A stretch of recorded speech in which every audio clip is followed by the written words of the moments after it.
Surprise.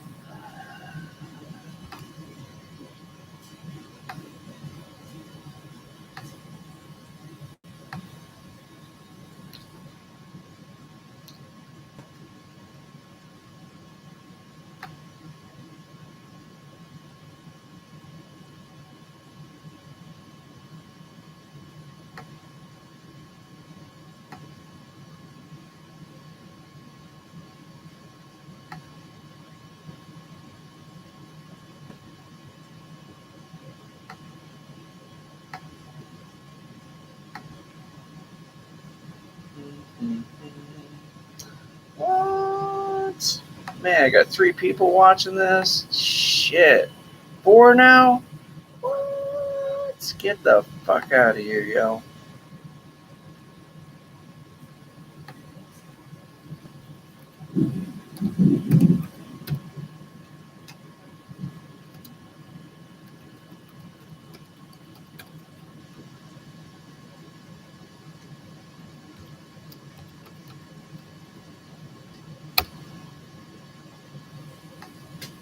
We're going to attempt to actually add like live streaming music to this, but it's got to be YouTube approved. So hold on.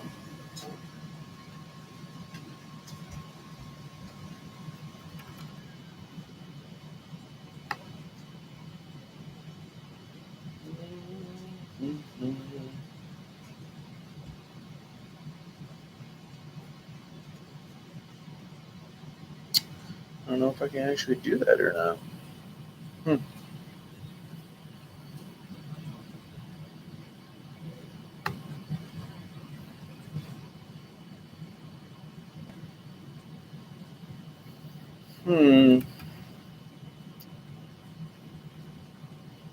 Put the astronaut live feed on, or Earth space feed, or I could just put some tinfoil hat level shit on.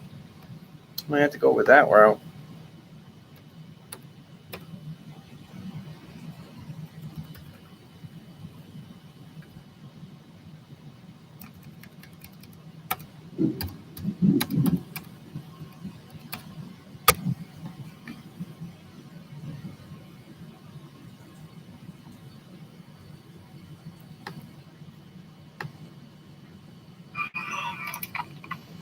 You were hospitalized at the Kellia, a British sovereign base area on Cyprus.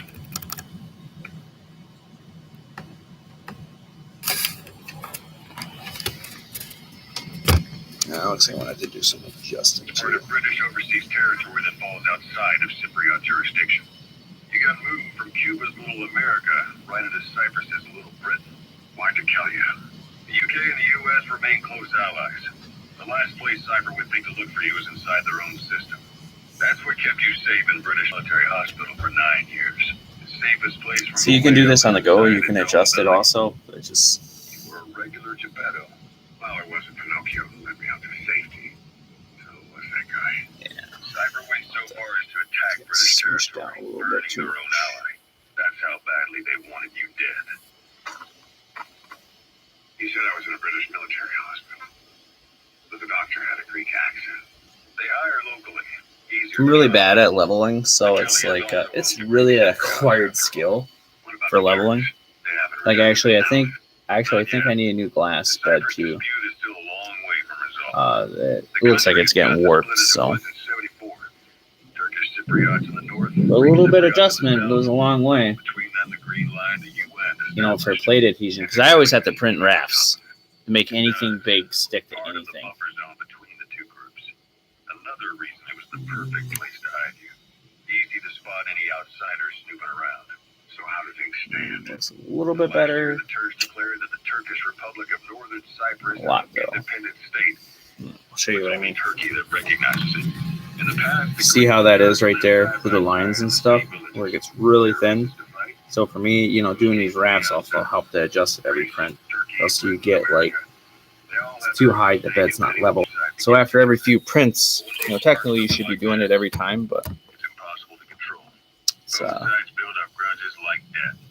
Without you the know. foresight to see that each act of revenge just fans the flames, and then it's too late for other nations to rush in with peace talks. The embers keep on smoldering. Each nation's arrogance only breeds anarchy. The world is paralyzed by this hunger for revenge. Cyprus is no different.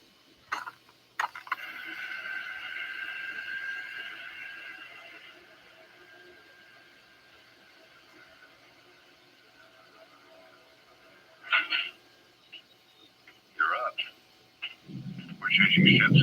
We can't go sailing the Suez in a whaler. The Suez Canal. When did they reopen it? Not long after you were attacked. Once they finished sweeping it from mines after the Arab-Israeli conflict. Can you stand? We're going to transfer to a container ship for passage through the Suez. Our destination is Pakistan, Afghanistan's neighbor to the south. Yeah, it looks a There lot we better. disembark and head via Peshawar to the Zero Line, the border. We'll travel to the Khyber Pass by road. And then continue on horseback. Afghanistan's main roads are under Soviet control. It's been like 30 minutes already. Jesus Christ. It'll be all narrow, winding paths through the mountains. It's a cool hobby, but Jesus. Some days. They use the higher ridges to avoid air. I am getting ready to make the oxygen destroyer pretty soon, so it's going to be interesting. Just want to make sure this corner is starting to look good. Our time frame is only half as much as we really need. It'll be a tough march. Better horses and boats. Well, it'll make for good physiotherapy. Take the time to get used to that new arm. While the Soviets have indicated they are not participating in the Los Angeles Olympics, primarily because the United States has made no attempt to guarantee the safety of the Soviet Union's athletes, the United States is increasingly demonstrating the belief that the issue has nothing to do with its preparations, and in fact this is retaliation for the... You're not attending the LA Olympics? Yeah. Andropov's death has changed some things. They're calling revenge for the Western boycott of the Moscow Olympics. Country boycotted the Moscow Olympics? Yes. In protest of the Soviet Union's invasion of Afghanistan. Over 50 countries were absent. Too bad I didn't get to see Yamashita's judo. When the 40th Army crossed the Amu River 4 years ago, Todd went right out the window. The U.S. Congress chose Yeah, I don't think this bed is SALT actually II, heating and Reagan's hardline like all the way, politics so it won really the can't. presidency in a landslide. According to him, the Soviet Union's an evil empire. The Second Cold War. And there's been no end to regional conflicts It's just and a civil wars. cheap way. Lebanon, the Falklands, Grenada, Corners and shit. Sometimes it doesn't want to stick, or if a print's coming up, you're already too far along to save it. You just signed a peace treaty. butane that little But fucker. the driving force on the Egyptian side, President Sadat, was assassinated afterward. Apparently, his actions were considered a betrayal. And if any mods are on, go ahead and post your stuff up. Yes, fundamentalist extremists have been responsible for some bold acts of terrorism in recent years. We've had extremist students in Iran take U.S. embassy workers hostage, and suicide bombings in Lebanon. Oh yeah, we're way out of fucking. 300 foreign soldiers stationed there have been killed. Countries have yet to develop an effective means of dealing with terrorism. Afraid of losing their own men, they pulled their forces out, handing private forces a golden opportunity. Private forces. It's the worst small toy ever armies for with a no person with national ADHD. affiliation, working for the highest bidder. That's right, they got the idea from you. After Mother Base went down, they began spreading to meet the soaring demand. Miller's organization is just one of many PFs now. The entire world is after you, but at the same time, it needs you too. Miller told me about what happened in the Caribbean 9 years ago. You do remember Miller. You'd formed a private army with him, an army with no allegiance to a nation. I remember, but I see. You're not sure what's fact and what's a fantasy caused by the coma. It's still all a mess, huh? All I can do is tell you the facts as they were told to me. I've gone easy on you up until now, but this is where the hard stuff begins. 1974, the year before you entered your coma. You were in Colombia, operating with a small unit of men, basically mercenaries. Miller was among them. Miller was trying to find a way to turn his and your talents into a line of work. He was looking to start a business where you would fight on behalf of others around the world, those who needed military force. The reality was, at that time, you didn't have enough gear to equip your own men. Then Miller came across this client. It was a huge job he was offering, but you had a shot at pulling it off. You accepted it and headed into Costa Rica. The client even threw in an offshore facility in the Caribbean. The mother base, that would be your new base of operations. Miller sure did have a head for business. As your mission went on, your unit grew and grew. More weapons. Alexa, drop into the living room. Before you knew it, you're commanding 300 men. Okay, dropping As the in. organization got bigger, your military power... Hayden, what's going on? It got so the international community couldn't afford to ignore you. You were just too damn successful for your own good. Hello? What's going on right now? You, your men, meant more than you think. Everyone was out for you. East, west, first world. Yeah, well, that's what they can do. It's their It room. was only a matter of time before... All right, I'll be up in a couple minutes. I'm almost done. I'm just watching this first layer go down that way. Have good adhesion, okay? They're an anti-terror Okay. unit under All right, the yeah, CIA. love you. Alexa, In and call. reality, they're Cypher's private strike force. They lured you to Cuba using Chico, the Nicaraguan revolutionary kid, and Paz, a mole who worked for Cypher as bait. While you were gone, XOF, posing as a nuclear inspection team, stormed Mother Base. At the same time, C4 they placed on the strut legs went off. The whole thing went down, and it's XOF. Kisses and hugs, followed by a big F-U. All because of Miller's blind spot. A back door into Mother Base no one suspected.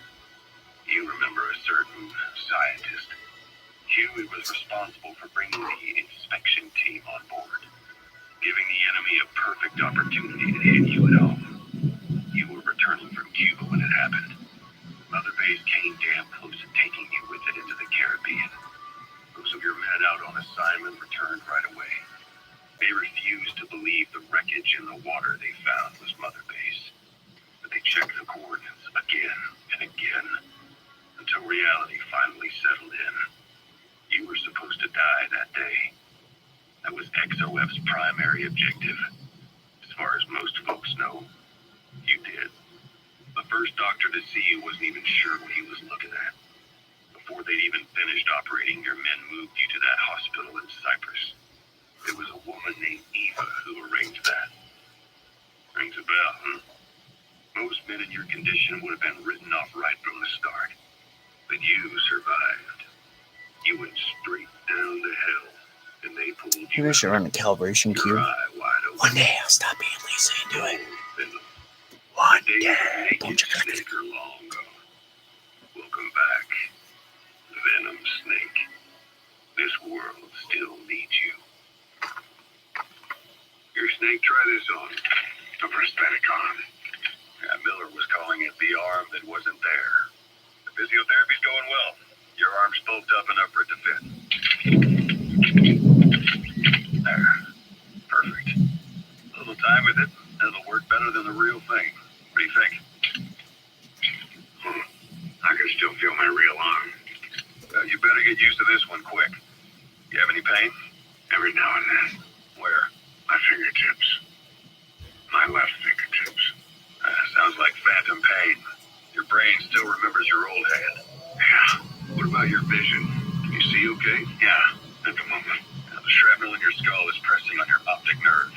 I'm told any hard impact could have an effect on your visual cortex. Yeah, the doctor mentioned that. Your brain might process visual information incorrectly. In other words, you could have hallucinations. You might see things that aren't there, and not see things as they really are. You experience any of that? I think so. When? Right after I wake up, colors look faded. Colors, huh? Well, that's not a major concern in and of itself, but it could mean the difference between life and death in the field. You'll need to watch out for that. Oh, well. All right. You should continue your physio. We'll be arriving soon. It's the last chance you'll get.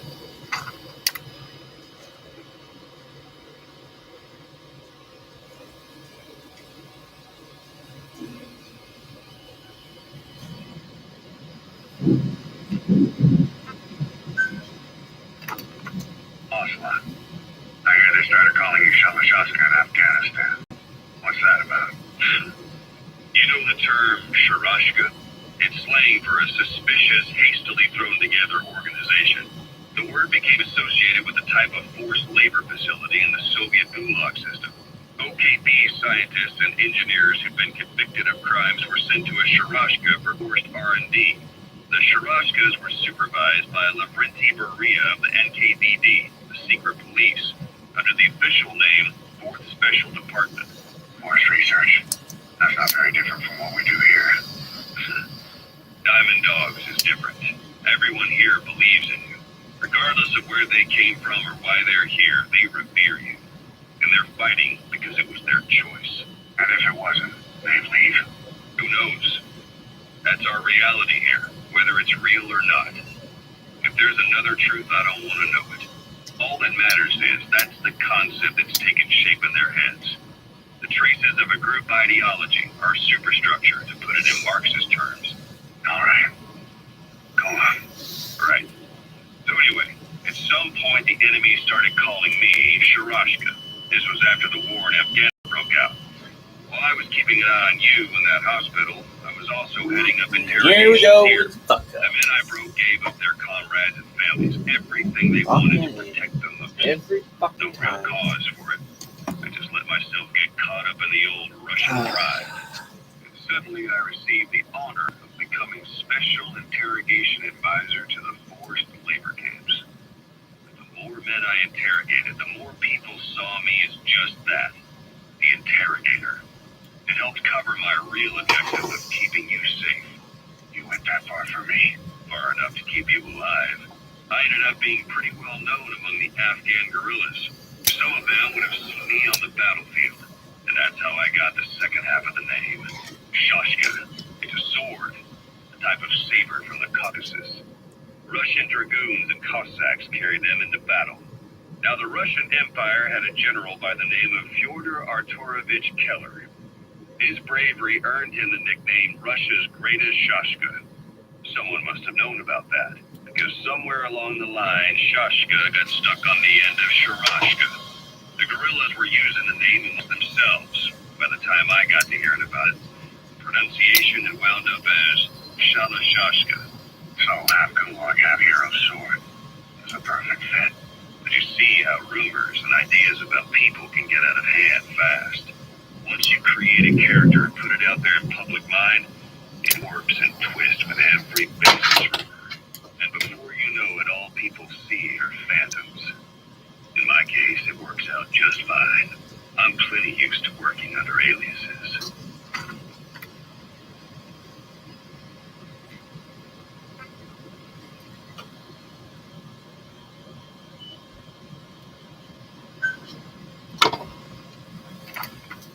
So Salt 2 still hasn't gone into effect. The treaty was drawn up limit not just the size of the U.S. and Soviet Union's nuclear arsenals, but also their delivery systems. Whole deal. Because when we thought all those years of negotiations had paid off, somebody decides to invade Afghanistan. Timing couldn't have been worse. The president was in the middle of the Salt 2 talks back then. Maybe while you were busy trying to stop Peace Walker, I heard. President Ford was meeting with the General Secretary in Vladivostok. In his absence, the political brass in America detected what they didn't realize was false nuclear launch data from Peace Walker. They were on the verge of ordering a retaliatory nuclear strike. Coleman's big idea. Humans aren't capable of destroying themselves. Turns out he never knew what humans are capable of.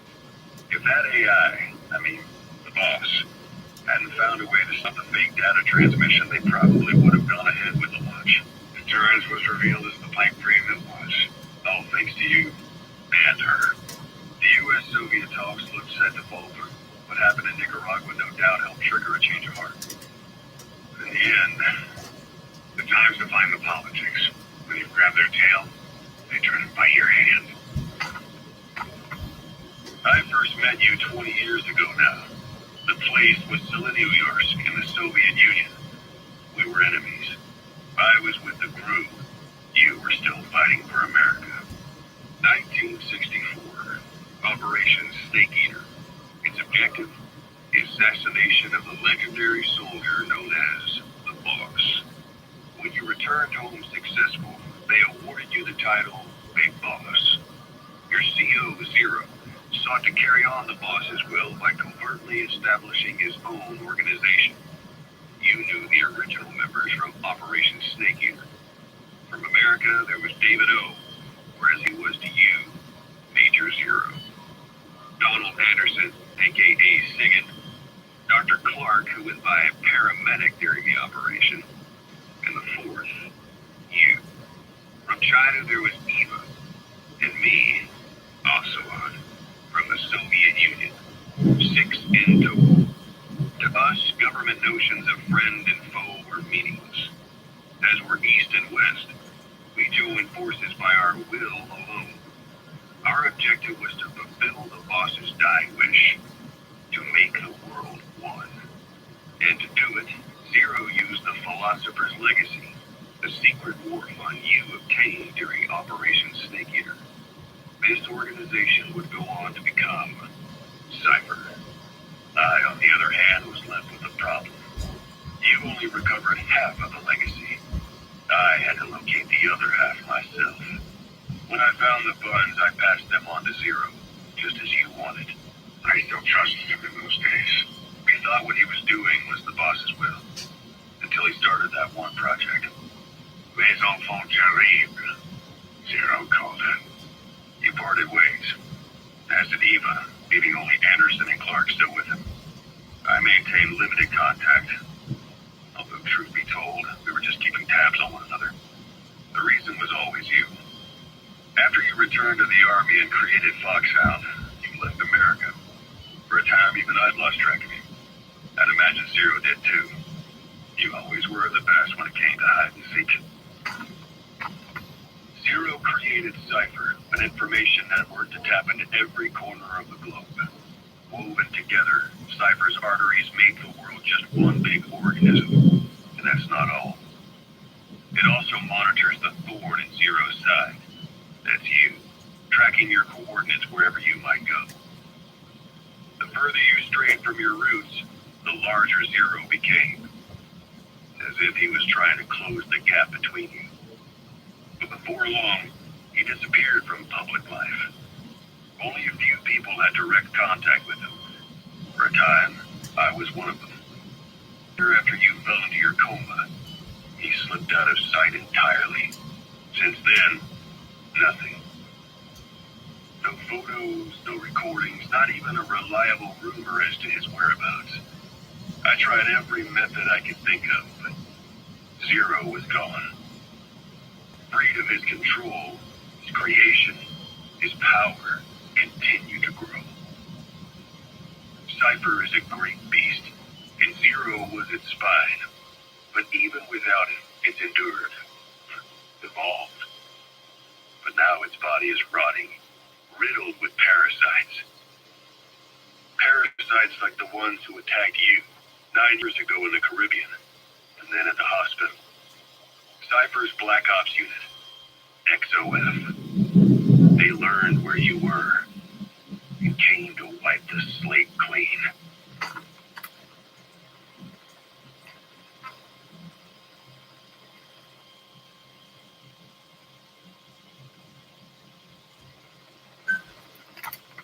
Christmas Eve, 1979, the Soviet Union rolled into Afghanistan. Muslims have revolted against the Soviet-friendly regime established the year before. The DRA forces could no longer contain it themselves, so the Soviets went in to intervene. The Afghan government was powerless and fraught with infighting. They lost the hearts and minds of the people, and that alarmed the Soviet leadership.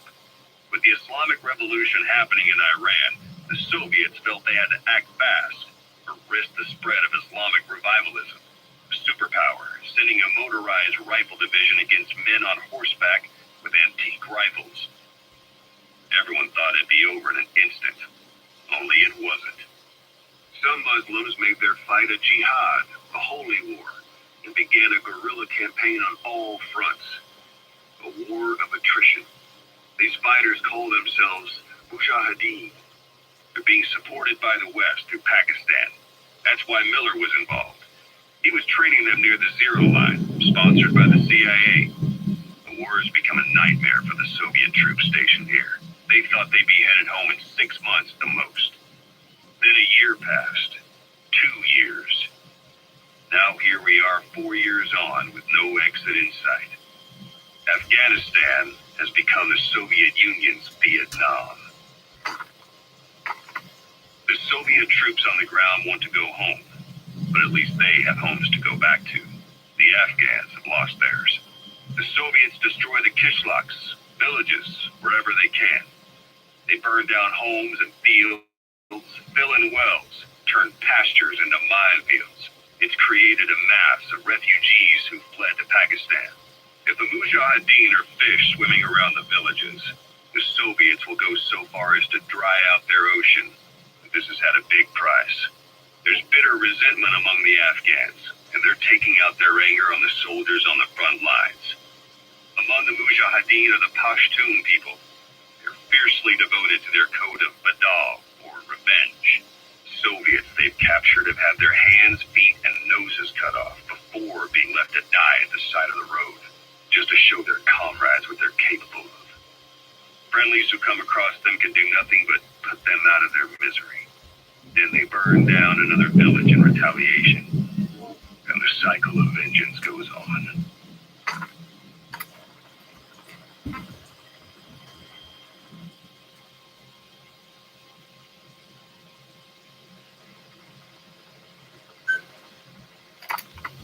Snake, wanted to ask you about the man on fire. What do you remember from the hospital? Anything we can use? Well, he took off the moment the sprinklers started up.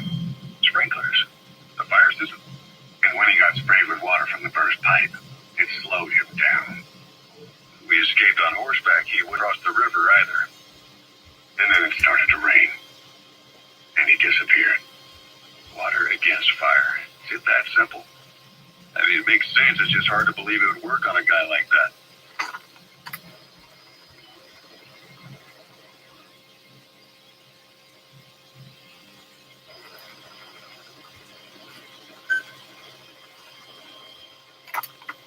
Gosh, what about the unit that attacked us in the mist? That wasn't my first run-in with them. It happened right before I was captured by the Soviets. We were on the zero line that day, the Afghan side, on our way back from training Mujahideen at a mountain camp in Kunar province. There's a lot of that work in Afghanistan. Most PFs shy away from it because it draws too much attention. But for us, that was the whole point. The job itself went great. We just had to make it back to a tribal area in Pakistan. But all of a sudden, visibility got real bad. It was no sandstorm. Our point man gave this strange report. He said he could see skulls in the mist. Skulls. The next moment, he went silent. We scrambled into formation right before his arms and legs came raining down on us. It was always supposed to be a dangerous mission, so I had Diamond Dog's very best with me. We were calling out to each other. But one by one, the voices just went dead. Whatever happened to me, I lost consciousness before I knew it. When I came to, I was in a Soviet camp, tied to an interrogation chair. Could they be some new Spetsnaz unit? No. The ones that interrogated me were just the average rank and file. Whatever group attacked us, the way they moved was just insane. And that mist, appearing out of nowhere. The Soviets don't have tech like that. If they did, Ocelot would have heard about it. I doubt the West does either. Otherwise, the folks at Langley would be sleeping a lot easier. Why'd they come after you? Wish I knew. I'm the only one who survived. So I don't think they planned it that way. If I was their target, they wouldn't have just handed me over to the 40th Army. Whatever the case, we need to watch our step until we know who they really are. And boss, if you ever do run into them again, don't try to take them on. You just get the hell out of there. When I first started dealing with Zero, with Cypher, it was a somewhat parasitic relationship.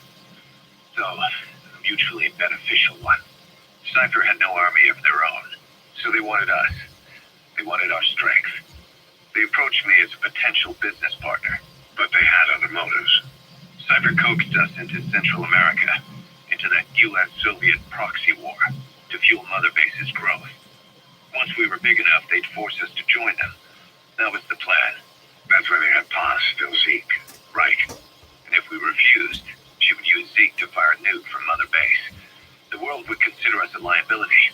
The countries would unite to destroy us. We stopped the launch, and yet they still took us down. Through that fake inspection they orchestrated to cover up their sabotage. That power Cypher wanted. We don't have it anymore. So why are they still after you? Is it just the fear of leaving you alive? I don't know. Was Zero really... All I know is the man I knew wouldn't want this. What do you mean? We have to consider that it might not be Zero we're dealing with. We know virtually nothing about Cypher anymore. How big they've gotten, what they want. or even who they really are.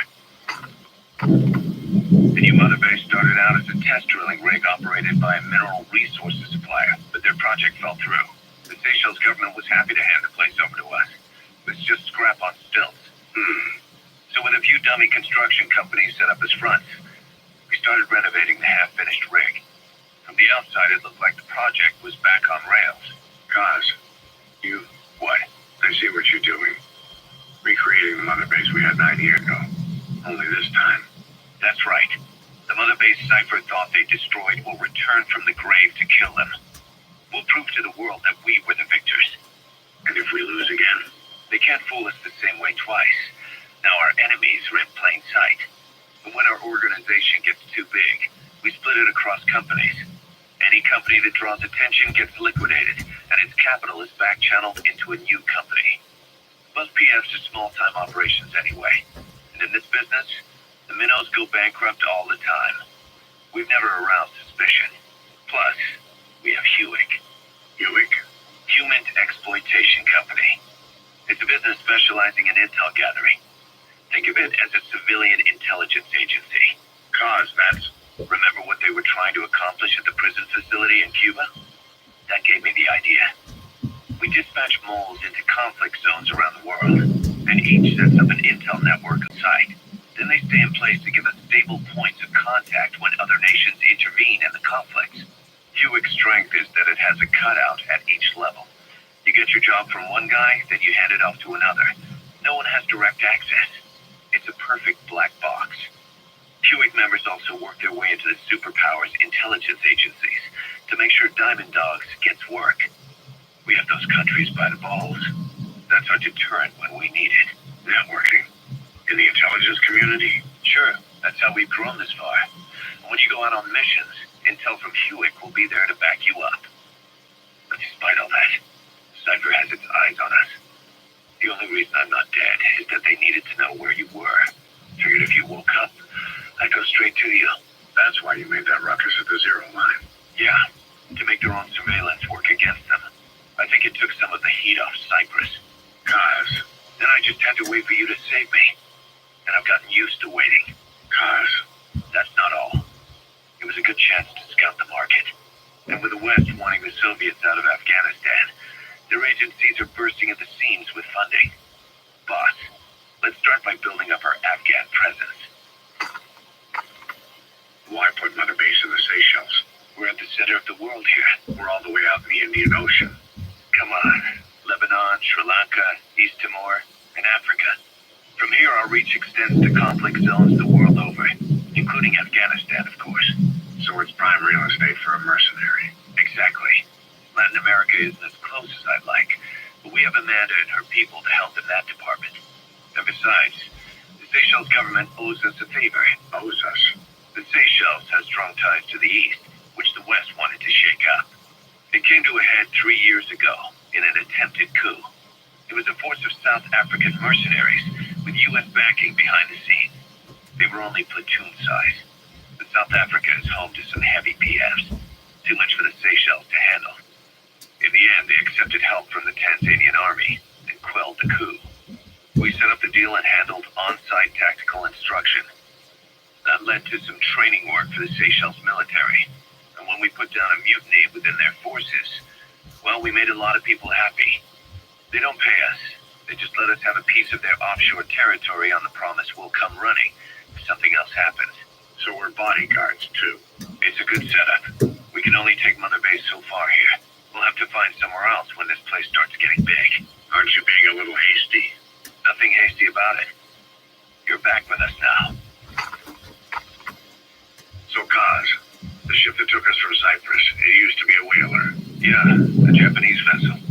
How was the voyage? It was... stimulating.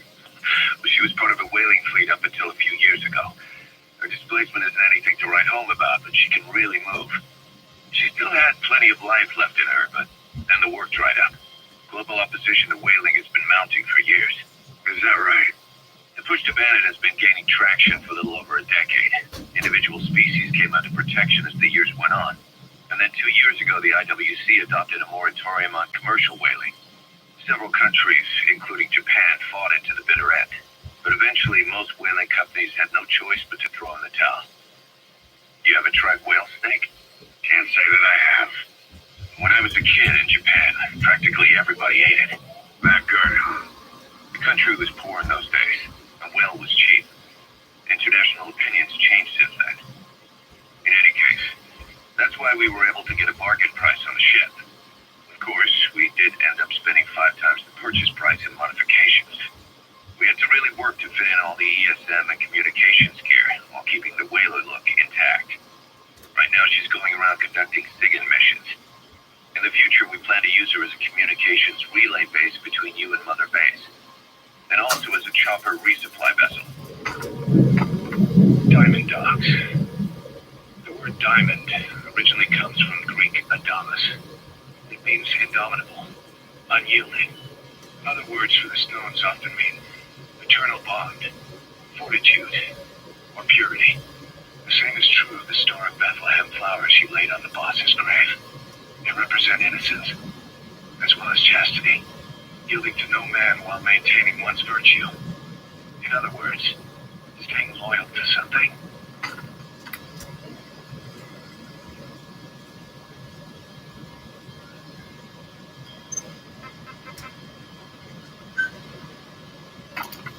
This war.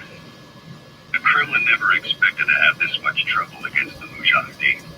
Afghanistan is a tribal society. Tradition demands that its people stand up to any outsiders who set foot on their land.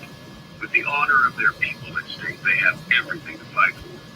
No matter how hard the Soviets hit them, they continue to appear out of nowhere, striking back and vanishing again. But there's one thing even the Mujahideen fear. Every last one of them. The Soviet gunships. They're highly maneuverable and equipped with massive firepower. Plus, the underside of the fuselage is heavily armored. The Mujahideen can barely scratch them with their small arms. Anyone who hangs around gets mowed down by the gunship's heavy machine guns. This new honeybee weapon that was given to the Hamid fighters. It's no doubt something to help them strike back against the gunships, which makes it a weapon that could change the course of the war. Those guerrilla fighters known as Mujahideen don't actually belong to a single organization. Afghanistan is a multi-ethnic country. You've got the Pashtuns, the Tajiks, Uzbeks, Hazaras, and each of them is split into their own tribes, large and small. Each ethnicity has several rebel organizations that their various tribes gather under. They're united under the banner of jihad. That doesn't mean they work like a single standing army. Just look at the area around Smasy Fort. A lot of Tajiks used to live there. They fled after the Soviets started their scorched earth campaign.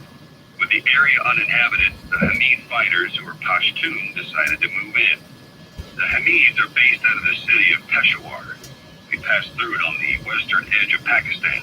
The Pashtun people have long lived in Afghanistan and western Pakistan. They used to travel back and forth frequently. Then Britain went and established the border that still stands today. The Hamid fighters get generous support from the Pakistani government. The government wants to use them to secure influence over Afghanistan. Their liaison with the Hamids is Inter-Services Intelligence, and behind the ISI, you have the CIA. That's probably how the honeybee ended up in the hands of the Hamid men.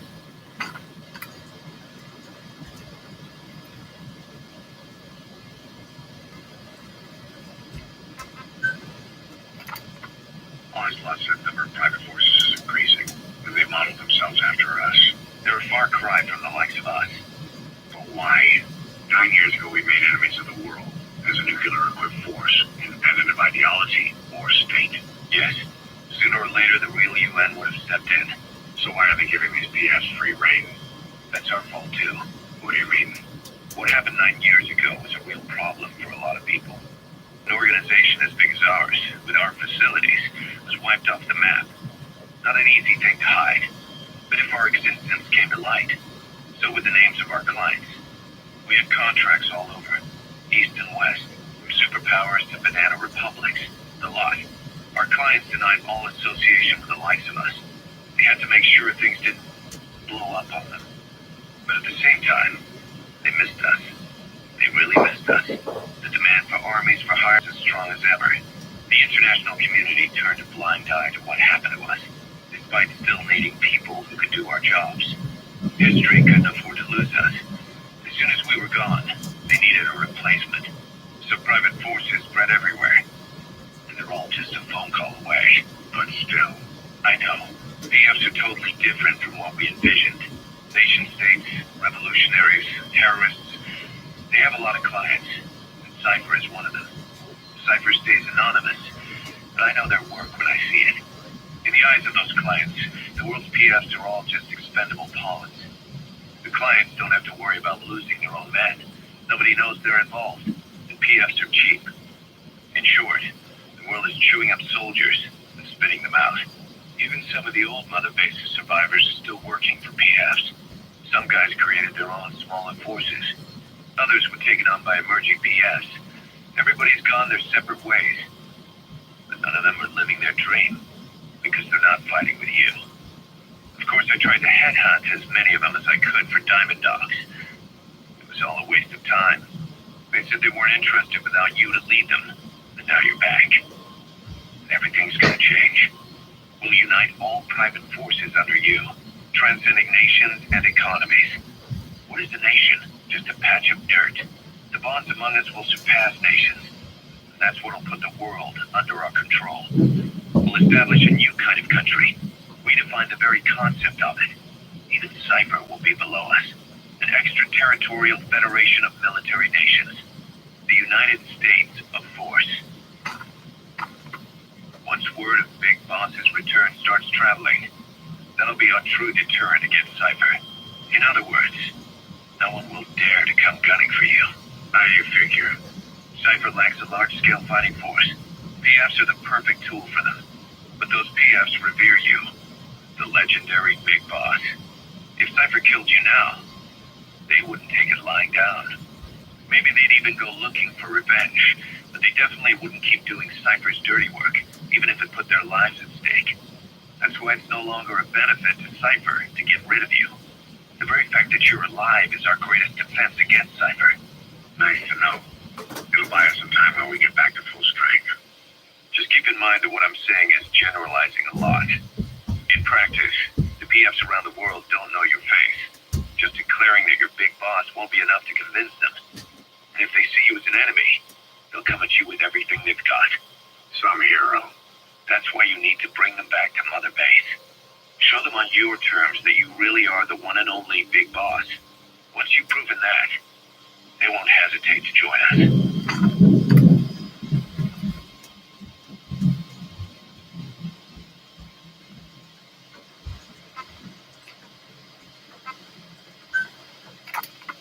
Snake, do you remember Amanda? Yeah, I do. The revolution was a success. Somoza resigned. Nicaragua has a new government. Amanda's really working hard for her country to be reborn. Good for them. She says she wishes Chico could be there. That revolution was the dream. For Amanda, for Chico, and their father. That offer was no place for Chico to die. I'd like to at least think history will remember his part in the revolution. When you pick up a gun, there's always a chance you'll die for nothing. He knew that as well as the rest. Now that he's gone, it's up to the rest of us to decide what it was all worth. If we don't, there's nothing to prove that Chico ever lived at all, or his mark on the world. Amanda told us that Strangelove contacted her after the revolutionaries came to power in Nicaragua. Strangelove, the AI researcher from Mother Base. I remember her. We'd lost touch with her, till Amanda heard from her out on Blue. She told Amanda she wanted to salvage Peace Walker's drive parts, or something from the bottom of Nicaragua. Amanda passed the request on to her friends in the new administration. She's a national hero now, after all. So Strangelove got a Soviet military aircraft to transport something to somewhere, but apparently the cargo wasn't big enough to have been Peace Walker itself. So what was it? Who knows? We recovered Peace Walker's nuclear warhead ourselves 9 years ago. What could Strangelove have been after? Amanda said she didn't mention what her reason was or where she was headed. Nicaragua is a socialist state now. With Amanda vouching for her, the government didn't feel the need to concern itself with the details. All Strangelove told Amanda was that she was going to continue her research, but that the rest was a secret. Right before the attack, Huey was in the control tower to prepare for the inspectors. He was with them when it all went down. The control tower collapsed with the rest of its strut. His body was never recovered, but he was the one who met the inspection party when they arrived. And he was the one who showed the nuclear inspectors to the tower. You remember the way it went. First he recommends we agree to the inspection, then he gives them the okay without our permission, all the time acting as if he was doing us a favor. On top of that, he even had the guards disarmed that day. It would send the wrong message, he said. Whatever the angle, it all leads back to Huey. I curse my own stupidity for not realizing sooner. Huey escaped with that unit by chopper. I've been hunting him for 9 long years. The other reason I was operating around Afghanistan was to dig up his location. Huey's in Afghanistan? Yes, and I have a good idea where. Now we just wait for the right moment. This time, we'll be the ones using him. He's going to tell us who our guests really were that used a fake nuclear inspection to blast our home into the ocean.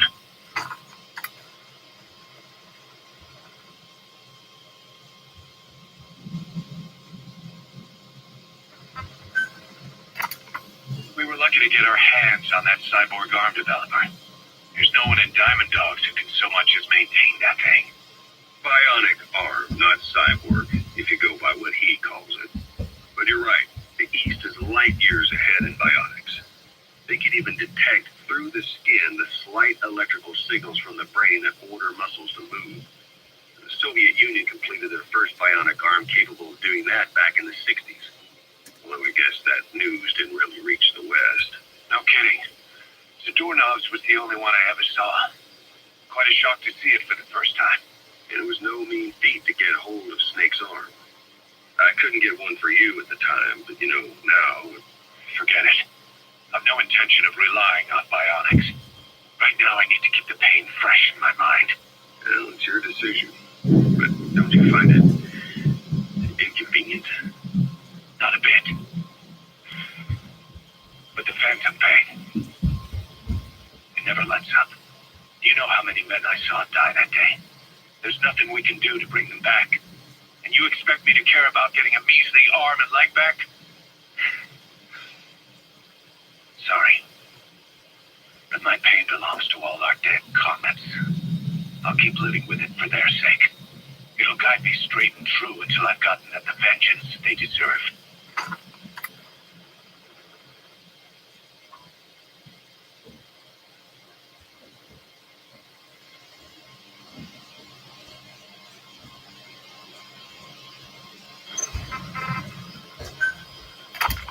I had the R&D team that analyzed the honeybee. How? The CIA wanted it with everything intact. They took it apart to look at it. Then they put it back together. Everything intact. That's the R&D boys, all right. Turns out the honeybee's homing capabilities are a cut above previous manpads. It can detect a broad range of infrared wavelengths and even ultraviolet for supplementary guidance. Hence the name, huh? Right. Honeybees rely on UV light to fly. With this device, flares don't do the target any good. That's why the Soviets are losing so many gunships. And why the CIA was so desperate to get it back. It wasn't just about preventing the Soviets from devising countermeasures. What if the likes of Iran got their hands on it? American aircraft would be put at risk too. We can use this tech to develop our own portable missile. That'll give us a huge advantage.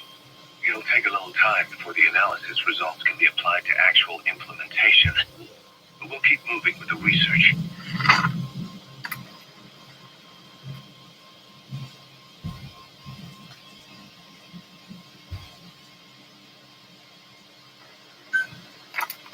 Diamond Dog's intel team specializes in information gathering, mainly human and SIGINT. They plant scouts and moles in the field. These operatives will blend into the local populace and work under the guise of a resident, or disguise themselves as travelers and ask around for information. They observe targets using various hidden bugs, cameras, and transmitters, and by tapping their satellite and phone communications. Analyzing all this information creates a clear picture of how wars and the PF's fighting them are changing. The This data can also be used for threat assessment when deciding whether to accept contracts from certain clients. And during missions, the intel team keeps track of target locations and produces FOM predictions, reporting mission-critical information based on real-time remote observation of changes in the AO. What you hear from us over the radio is based on how we interpret the data gathered at the command platform. However, intel team operatives go unarmed in almost all situations to avoid revealing themselves to the enemy. Some will carry a knife, but most have nothing at all. As such, don't expect them to help you take on heavily armed adversaries like PF soldiers. Think of them as entirely passive in the hot zone. Plus, they use all manner of techniques to remain inconspicuous in the field. If you ever spot one, you'll have some serious explaining to do. So remember, their specialty is espionage. They may not be of use in a firefight, but when it comes to intel, they're pros.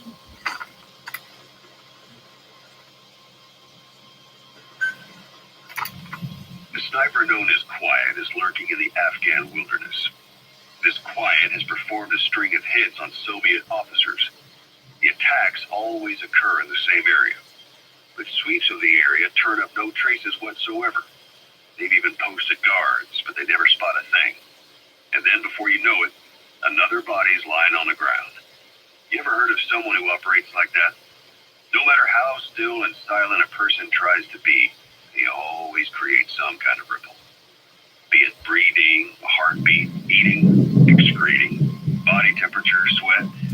If this sniper can really vanish completely, that's just not human. I guess Quiet is the right name. But what is Quiet's objective? The local guerrillas wouldn't use this kind of tactic. Just can't see them hiring some superhuman mercenary. And the Soviet officers who've been killed, they were all opposed to or skeptical of the secret weapons development being conducted in the area. Sure, they were a problem for those supporting it, but the Soviets have nothing to gain by killing it. So we have an assassin with superhuman combat skills who isn't working for the guerrillas or the Soviets. Miller has a theory that this sniper is a hitman for Cypher. He thinks it's time we silence Quiet for good. But I'm against the lethal treatment. I say we bring the sniper back alive and break that silence. Because even if this Quiet doesn't say a word, there's still plenty we can learn. Just remember this, boss. If our hunch is right, you'll be on this sniper's hit list too. If things seem a little too quiet when you're in the field, watch out. Quiet's out there somewhere. And if possible, this is one sniper I want back here breathing.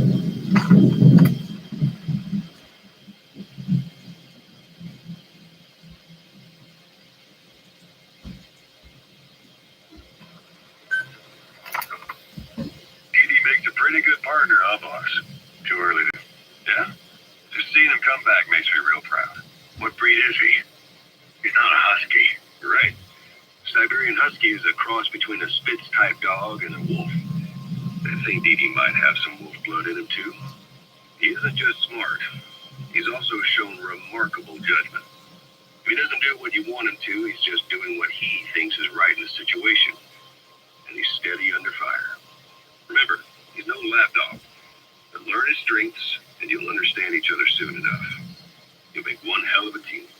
Ocelot. Why'd you take it upon yourself to train him? Why? Yeah. When's the last time you heard a wildcat raising a dog? I have an eye for him. I knew at first glance he'd make the right partner for you. And I figured it was about time he got out into the world. So you passed him off on me. There, you see? I knew you liked him. I don't know about that yet. I still think he's trying to figure me out, too. I'll spend some more time with him. You'll see how helpful he can be. What about you? I prefer to work alone. Ocelots don't hunt in bags.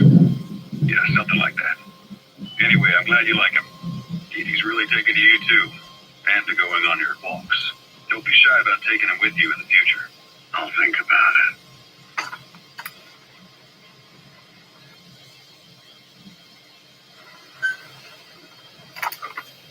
When Quiet first came here, she demonstrated her marksmanship against that enemy fighter plane. It showed showed she was much more than your everyday crack shot. Hitting a moving target from 600 meters is a challenge, but it's possible with the right training and equipment. But shooting down that missile, that's a world apart from taking out a soldier on patrol. The chopper and the missile were in motion, meaning different vectors at high velocity in three-dimensional space, and she shot an unguided bullet that had to fight air resistance and gravity. All that while the chopper was taking evasive maneuvers. Some of the best target leading I've ever known. She has a superhuman sense of spatial awareness. You put her in a fighter jet, and she'd be an ace right off the bat. Hell, your judgment was top class too. Realizing she could take out that pilot, that's quick thinking. You and Quiet could make a hell of a team. You'd be damn near unstoppable. Quiet is still in her cell. Only a few staff are authorized to go near her. She hasn't tried anything funny, but that's what bothers me most. In particular, what does she have to gain by coming to Mother Base? I first thought she was under orders from Cypher to take you out. She didn't manage it in Afghanistan, so round 2 happens here. So I lighten the guard. And that lock on her door is a joke. You gave her an opening. And, well, she hasn't killed you yet. And I hate to say it, but she's had plenty of chances. You made me the bait. Poisonous bait. What better? Anyway, she didn't bite. Quiet is keeping her silence. So I'm left with no idea again what she's doing here. We tried communicating with her through writing. That didn't work either. Whether she's illiterate, dyslexic, or just plain stubborn, she cooperating. I just don't get it. If she tried to contact the outside, it'd be picked up by our counterintelligence net. But it's clean. There's no sign she's had contact with the staff, base facilities, nothing. She's almost got the men wanting her to try something, just to find out what she's up to. She's in there putting on the failed soldier look, all downcast eyes and defeated sighs. But she doesn't kill herself. She can't be trying to leave Cypher and surrender to us. So what's the verdict? This may sound optimistic, but here's how I see it. Quiet came here to fulfill some objective. To kill you, maybe to destroy Diamond Dogs. Whatever it was, before she could do it, something changed her mind. Yes. When I look at her, I sense hesitation. You think she betrayed Cypher? Can't say for sure. I prefer the ones that talk. Anyway, we'll keep her under watch. And we're also looking into those special abilities of hers. You'll be the first to know if something comes up. Why not look in on her yourself once in a while? Right.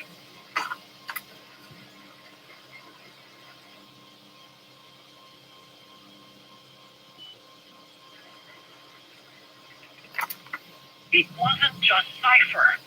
Back in the Caribbean, every eye in the world was turned on us. A private army, just a bunch of guys with guns, in possession of a nuke? Why wouldn't they be uncomfortable? And that's why you made sure the inspection happened. Well, I thought our best move was to prove to the UN through the IAEA that we had no nuke. Of course, I was against us having it in the first place, but that was Snake's decision. The boss wasn't responsible. Well, don't get me wrong, I still believed in Snake. I thought I was making the best decision for all of us, that's all. I figured we should get a third party to exonerate us before proof of the nuke did get out. And who better to do that than an organization with international authority? So the truth is, you took it upon yourself to agree to an inspection arranged by the UN. Only the inspection was a ruse, and Cypher Strike Force XOF showed up instead. I had no idea that would happen. Enough bullshit! Oh, sure, like I could have known. You know, I was just trying to prove our innocence to the world. What's wrong with that? We're not interested in the excuses you've thought up. The truth is objective. Just see it from my point of view. You led XOF to the control tower. They seized it, giving them complete control over the base. Moments later, they detonated C4 on the strut legs. Anyone who'd managed to survive was hunted down by the assault force and their choppers. You can't believe I did that on purpose. That was the end of Mother Base. But it wasn't the end for you. How can you... Look, think about it. I lost something too. I built Zeke and it got buried underwater. I am a victim. That raises the big questions. Why were you the only one spared? You got away without a scratch. Why did Strangelove leave the base on the eve of the inspection? You two were close. Strangelove? And how did you manage to build something that surpasses Zeke in every way? Because you did everything they told you. You're the only one who didn't lose a thing. That is the truth. I was taken away against my will. Skullface forced me to do research these past 9 years. He used me. I lost 9 years. 9 years? We all lost 9 years. It wasn't just you. I suppose blaming me makes you feel better, doesn't it? But who is gonna give me back all the time I lost? You're not getting anything back. You're not a victim here, Emmerich. You're the perpetrator. I didn't know anything. Nobody can back that up. Yeah, all the evidence is at the bottom of the ocean. You know the hardest man to break? The type who's fooling himself. That takes time. It's easier to live a convenient lie than a painful truth. Is that the pace you've chosen, Doc? I'm not lying. Of course. Just let me check one or two things. On that day, you were in the control tower with them. Lucky you. That's how you got out unscathed. And you escaped on one of their choppers. Only you, right before the base went under. They had me blindfolded the whole time. I've never been so scared. The whole flight, I thought they'd kill me. But thinking of you kept me going. My comrades, all the way. And? There was a plane journey, and then we traveled by road. When they finally took off the blindfold, I was in kind of a warehouse, on the floor. Afghanistan, it was that research lab. I couldn't believe they'd taken me halfway around the world. And soon enough, he came. Skullface. He's the one who's really behind that Mother Base attack.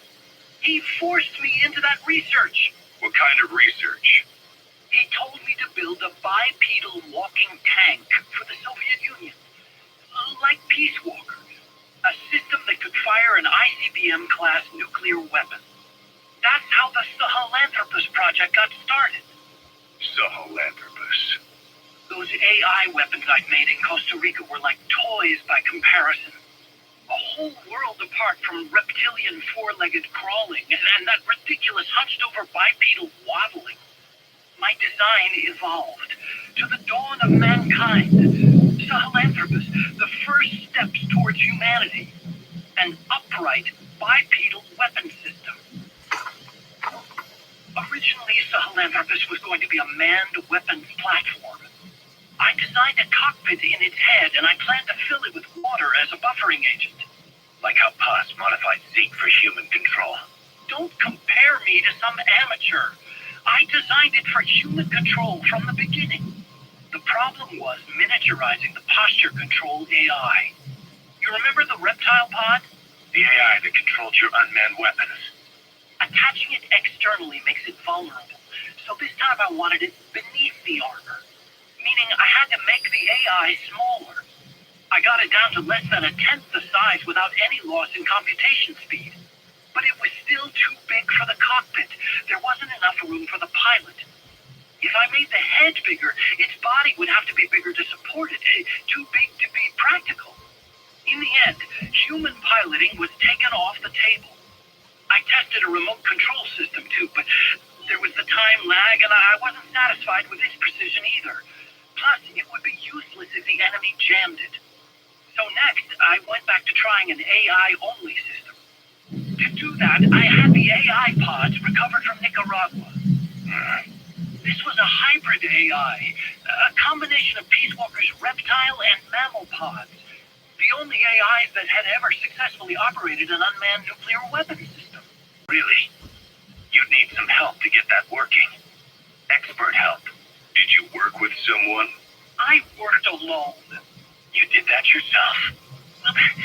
That's the thing. The AI didn't pan out in the end either. But I did finally get Sahelanthropus walking by folding over its upper body to lower its center of gravity. The first upright bipedal locomotive weapon system in the history of mankind. I guess technically it falls into the anthropoid ape category. I don't see the benefit of having it stand taller. On terrain with significant differences in elevation like Afghanistan, you need a body that's vertically adaptable. That also lets it attack from long range while using mountain ridges for cover. So, making it walk upright was the most important factor in giving it superior height capability. As the name suggests, that was the whole point of Sahelanthropus. But I was being pushed for results. Having the AI mounted externally would have been the fastest way to get it working. I just needed more data so it could maintain its balance. But Skullface refused to wait. He dismissed the idea of AI control and took Sahelanthropus away from me before I'd finish it. But it was walking when it came after you. That's just it. I don't understand how Skullface got it to move upright. Without a pilot or an AI. And walking at that speed, too. It's beyond anything I could have imagined. This is like the Wright brothers making it to the moon. I'm just as clueless as you are. So this Sahelanthropus, where is it now? I have no idea. All my experiments took place at that cave. I've never seen it anywhere else. Besides, it's still just an incomplete prototype at this point and nothing but a paper tiger. Even if it can walk, it's far from being a viable weapons platform. It wouldn't be useful in actual battle. Emmerich will remain here at Mother Base for now, but not as a member of Diamond Dogs. I still don't trust him. That work for you? Fine by me. He can't be allowed any contract with staff either. Yeah, a lot of the guys would love some payback for 9 years ago. We still need him alive. But we have to restrict his movements. He can only go where we tell him. And of course, the interrogations will continue. He worked for that skull bastard for nearly a decade. He still has more to tell us. How long are we going to press him? If our investigation shows he really had nothing to do with the attack, we'll reconsider his place here. But I don't expect that to happen. Remember that water tank-shaped object in Emmerich's lab in the Soviet base camp? The thing that started talking to you like a possessed answering machine? That was a pod belt for housing the AI used to control unmanned weapons. You remember, back in '74 in Costa Rica, it was in those machines you fought there. They were designated Pupa, Chrysalis, Cocoon, and Basilisk, and each of them was fitted with an AI unit called the Reptile Pod. Emmerich created it. It mainly handled the machine's posture control and autonomous behavior. But the Basilisk, aka Peace Walker, also featured a second AI pod. That one was called the Mammal Pod, and it was created by Dr. Strangelove. She tried to recreate the boss's personality through the Mammal Pod, but you pulled out its memory boards. That's when it transferred its own functions to its reptile pod. Just like a human brain compensating for damage by using the remaining healthy parts. The result was a unique entity, a hybrid of the reptile and the mammal. It sank to the bottom of Lake Nicaragua with Peace Walker. But apparently they salvaged it and transported it to that lab. Don't let it deceive you, Snake. It may sound like the boss, but it has neither a personality nor a will. Like Emmerich says, it's just a machine.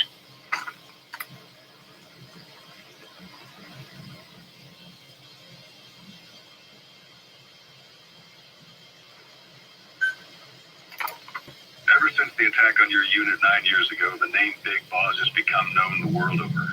What do you mean? Those of your men who survived traveled far and wide. They fought throughout the world. In fact, they're part of the reason we have all these PFs now. Every one of them suffered their own phantom pain from losing you. Talking about you wherever they went helped to heal their wounds. Your actions and words, your legend, has been told on every battlefield they've set foot on. Obviously, as the tales have spread, the truth's been distorted, painted over. Big Boss sacrificed himself to show us the threat that Cypher poses. He sounded a warning, so it goes. A warning? Too much power destroys the hands that hold it. Apparently, you chose to be a living example of that. I never said any of that. The moment any truth is passed on, it starts turning into fiction. The problem is, fiction inspires people more than facts. To the world, you're now the legendary mercenary big boss. The lessons you've taught the PFs are the reason they're so widespread. They're the reason they've survived. And you know what they all aspire to. To one day go nuclear, just like you did. And stand up to Cypher. Of all the stupid things you could do, they'll never understand what you really wanted. Heroes are misunderstood. It takes a man of the same caliber to understand what drives them. Bottom line is, these guys want to be like their hero big boss. And deep down, they all have their eyes on nuclear weapons. They say that a nuke is the only means of standing against Cypher. These days, it's becoming little more than a slogan to rally the troops and survive in a cutthroat business. Currently, there are 3 major PFs who've expanded into Central Africa. CFA, Rogue Coyote, and Zero Risk Security. HEC's investigations have shown there's almost no overlap between their areas of operation.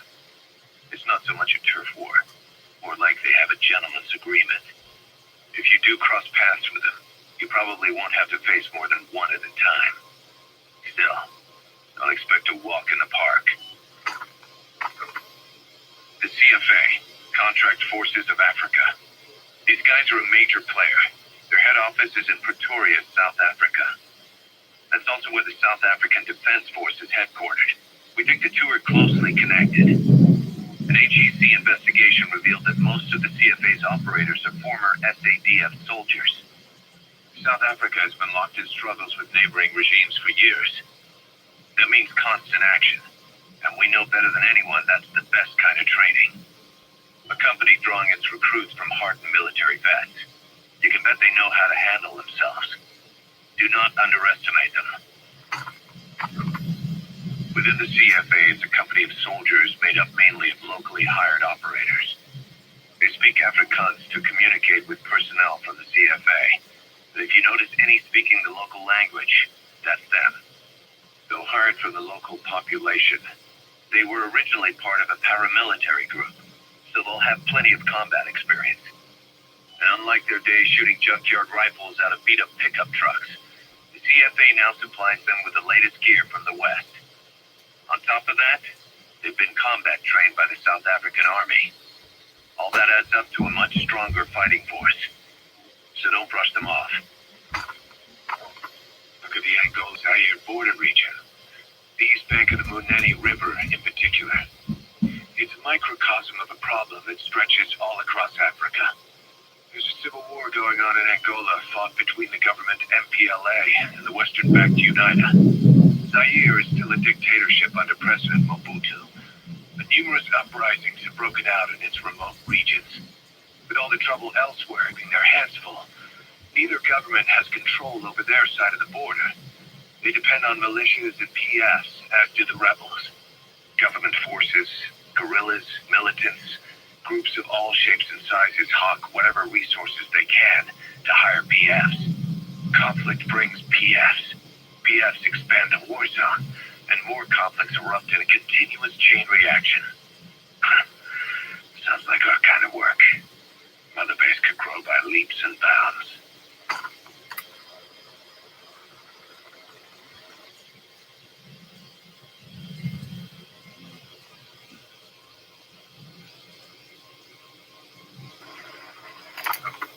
Boss, Gwen still hasn't made any moves. It's got me thinking. What? If you took her on a mission, she might break her silence. You want to let her out? Sure. Make her no different to the others. Everyone you pick up works for themselves, right? But her, I say work with her, see what happens. I wouldn't ask this of anyone but you. On missions, I'll make sure we have someone observing from a distance, and she won't be allowed access to all of the base. As for Miller, well, sometimes it's better to ask forgiveness than permission. The best part is, hiding is her specialty. If no one sees her leave the base, the staff will be none the wiser. And if she gets away, if that happens, you'll have to take care of her. But I have faith in you, boss. I think Quiet sees something in you. It's a big risk, but it's for the good of all of us. And besides, you can't deny her talent. Her unique skills and abilities would give you a hell of an edge out there. I'll think it over.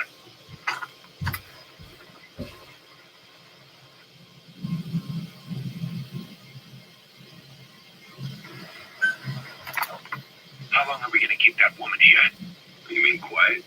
My personal feelings aside, she's putting everybody on edge. You should hear the stories.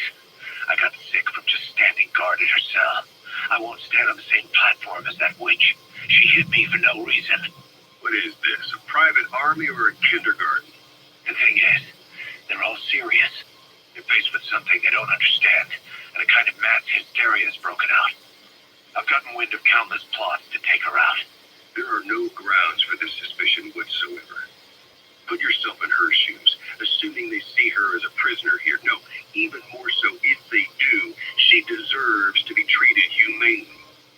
I always thought our men were a bit more noble-minded, but look, I understand this is a stressful line of work, but to make her the scapegoat, you've got it wrong. Quiet? She's with Cypher. We have men that lost their buddies to her organization. But you can say that about more than just her. Plenty of the men used to fight for another side. But they've all put that aside to work for the boss. Cypher is different. And if you ask me, the boss is the biggest problem. Why is he protecting her? Some of the guys are starting to suspect him. I don't agree with keeping her here either. So what's your move? Throw her out? Kill her? Shh. She's our ticket to Cypher, and her physical abilities are outstanding. We could use someone like her. That might be sick. Her marksmanship, speed, stealth capabilities for a start. Then, there are the other things we've learned.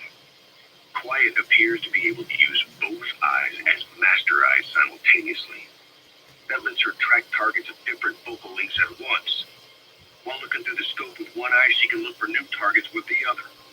That's why she doesn't need a spotter. She can operate alone, no matter the circumstances. See, I told you she's a freak. No one would be able to control her. No, there's one person who could. Hey, you trying to get the boss killed? Well, why don't we talk to him? See if he's willing to take her along. I don't like this. It's his decision to make. The two of them might make a good team.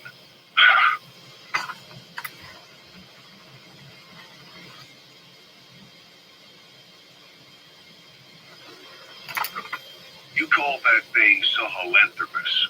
Where does the name come from? Well, several years ago, an excavation team discovered a hominid skull in the Sahel region. Central Africa. The Southern Sahara. Cypher gave the specimen the name Sahelanthropus, Man of Sahel. And they covered the whole thing up. Why? They probably wanted to monopolize information about human evolution to have a head start in their genetic research.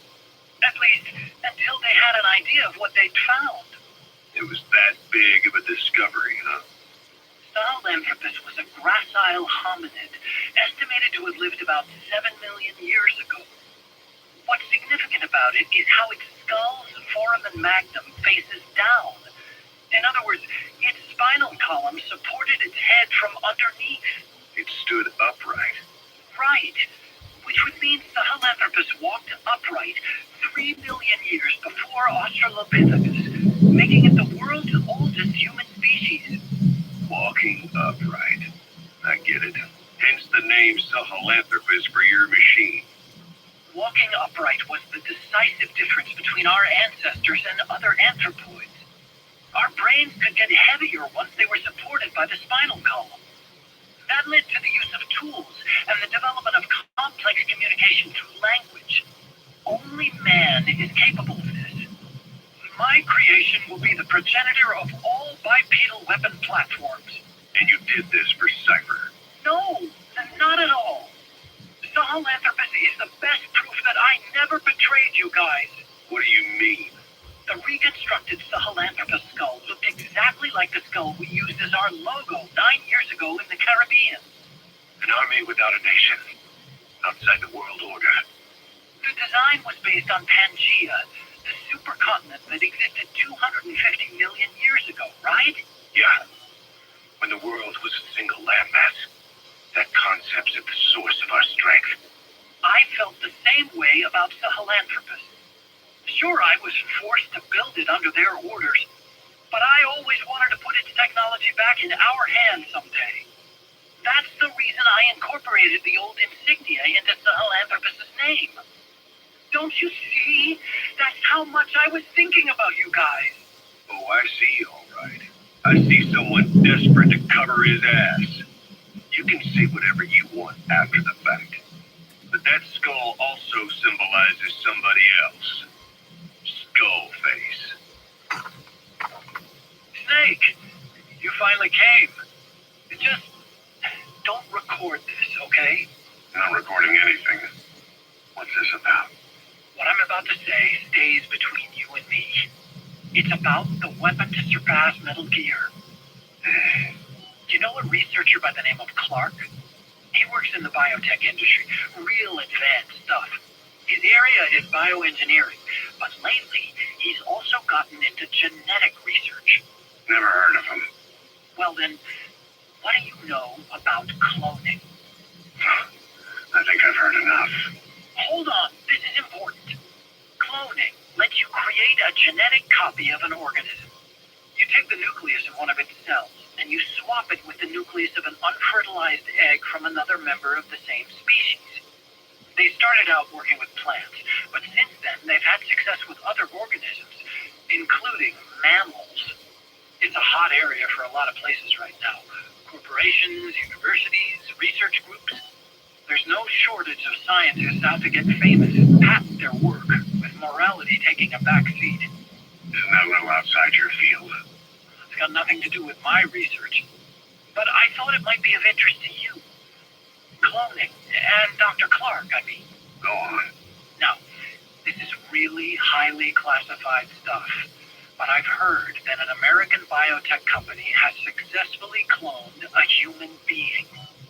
What's more, it happened over 10 years ago, and the researcher behind it was Dr. Clark. You've really never heard of him? I don't meet many doctors. This Dr. Clark is a complete ghost, even to others in his field. His age, where he comes from, that might not be his real name. And I can't even say for sure he is a he. Clark's employer, ATGC, its company motto is embracing your hopes, preserving talent. What does this have to do with me? Cypher. Dr. Clark works for ATGC, and they have connections to DARPA. Cypher couldn't function without the communications network DARPA's built, meaning Cypher has to be a part of the Pentagon, or at least the two are joined at the hip. DARPA is a driving force behind human cloning. It's a pretty high priority project for them. And this Dr. Clark, some say he's a pivotal player in Cypher. But that's not all. Every cell nucleus in an organism contains the genetic information for that organism. Think of it as a blueprint for life. Clark appears to be working on how to decode this information and rearrange it at will. If you could do that, it would mean being able to custom design human beings for specific purposes. Can you believe that? Suppose for a moment that this is all fact. A man of your talents, if your genetic information died with you, that would be a terrible loss for mankind. But what if mankind could preserve you for future generations by cloning you? All right, enough. I get the idea. Look, I know it's inductive reasoning, but this weapon to surpass Metal Gear they're developing in Africa, I believe it's something that uses this new technology. Speaking as a fellow scientist, it chills me to the bone.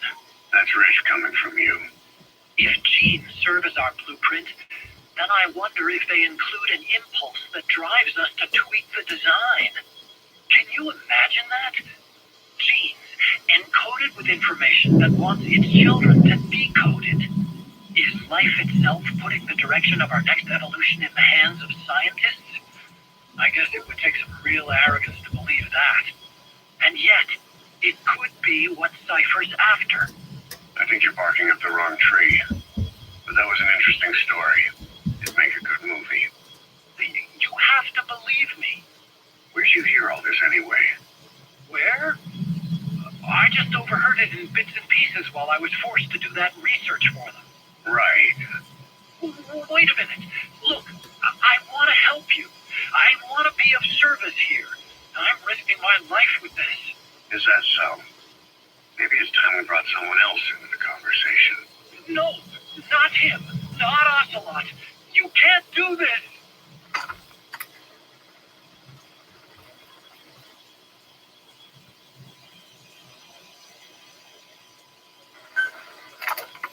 Hard to believe how many of those bipedal weapons have popped up around Africa. When did that start? No more than 6 months ago. Didn't really hit me until I came here.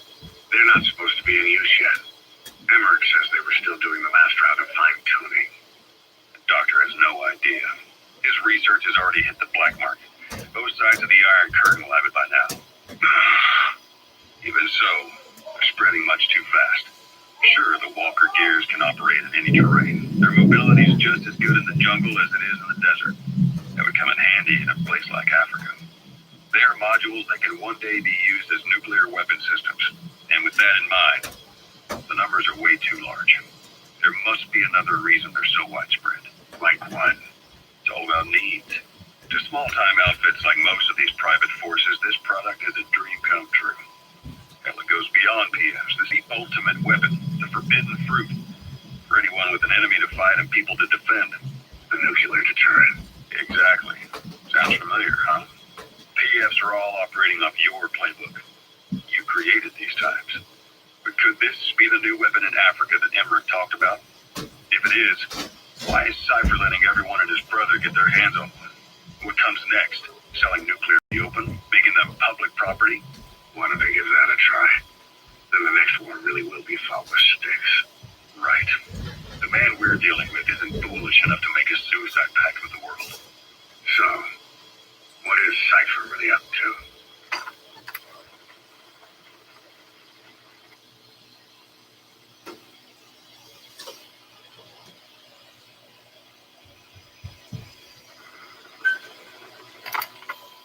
Where is she? You mean quiet? In her cell, of course. Why did you send her out with the boss on that mission? She proved herself well enough, didn't she? Boss sure knows talent when he sees it. That woman will never be one of us. She's targeting him. Don't forget, we do owe her one. What's that supposed to mean? Remember what happened when she first got here? She shot down the aircraft Cypher sent after us. Not only that, she hit the cockpit. Who else could have done that? We're talking about a fighter jet traveling at Mach speed. What's your point? If she hadn't been there, the boss's chopper would be at the bottom of the ocean right now. Or it would have been followed right back to Mother Base. So let's say she does have some elaborate scheme in the works. If you want to catch her in the act, all we can do is sit back and wait. On the other hand, if she swears allegiance to the boss like our other Fulton recruits, he couldn't ask for a better partner. She's got you fooled. I have eyes on her. If she tries anything, she'll regret it. We lose nothing either way.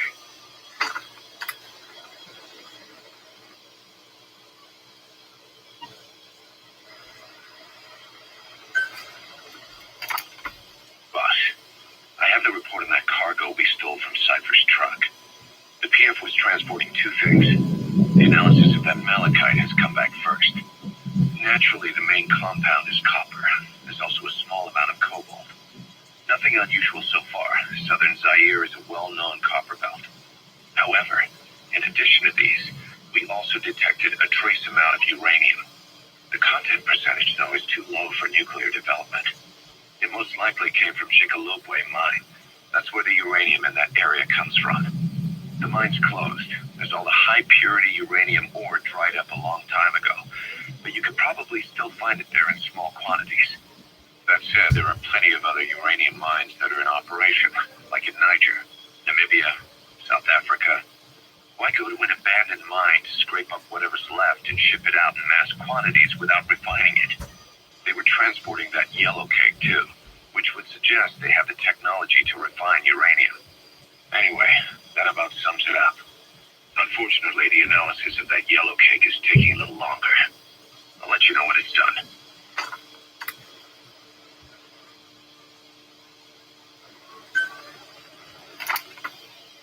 Zero Risk Security aren't as hardcore a military outfit compared to the other two PFs in this region. The company sends operators to conflict regions around the world, not just Africa. They have decades of combined experience. They're also based out of South Africa. Their headquarters is in Johannesburg. A lot of their work involves corporate security for South African companies, but a good number of their operators are retired South African military. So don't mistake them for a bunch of security guards.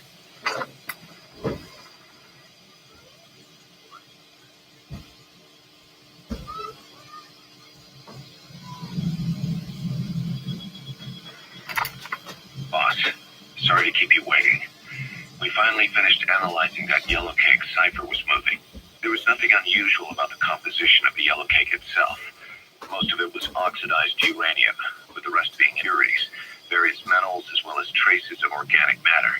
What's interesting is the composition of these impurities. When we checked them against the impurities found in the copper ore, it was clear the yellow cake didn't come from Shinkolobwe, meaning they went to the trouble of mining two sources of uranium, then transported them together in different states.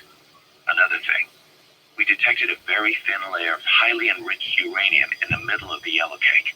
Now that is very interesting. It may not be a lot, but it points to the existence of uranium-enriching technology. After all, yellow cake can't naturally produce highly enriched uranium. If they could mass produce this, they'd be just one step away from a gun barrel-type nuclear bomb. But uranium enrichment requires advanced technology at a large-scale facility. If that kind of place existed in Zaire, the Soviet Union wouldn't sit idly by. And there's another question. Where were they transporting the yellow cake and malachite uranium? The first place that comes to mind is South Africa.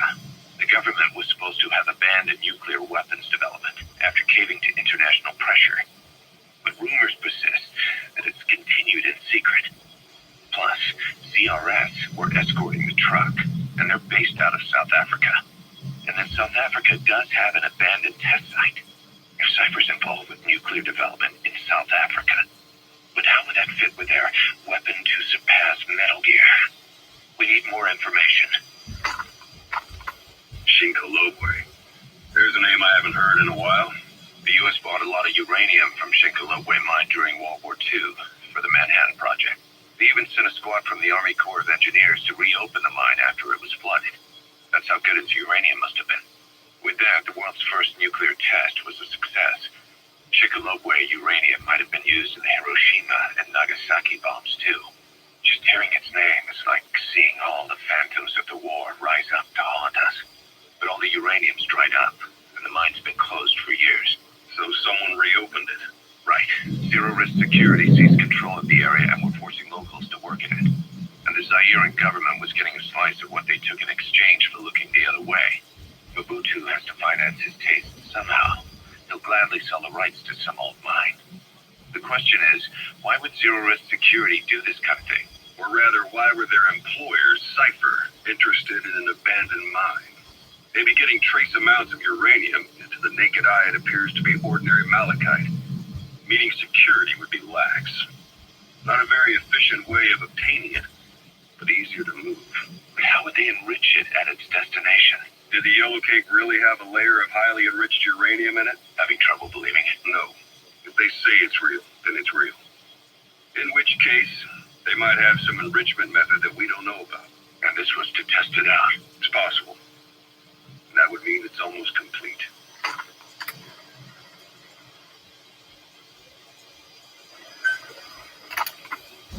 Rogue Coyote operates mainly out of Africa these days.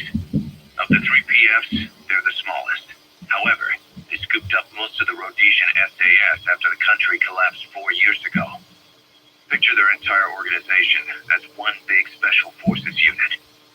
With Rhodesia a British colony, the Rhodesian SAS had its origins in 22 SAS Sea Squadron. They started out as a group known as the Southern Rhodesia Volunteers.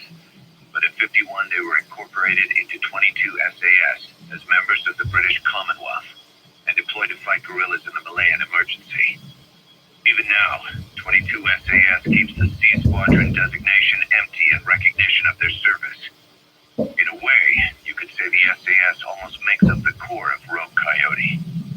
Later on, they were bolstered by other talent including former Cella Scouts and 32 Battalion.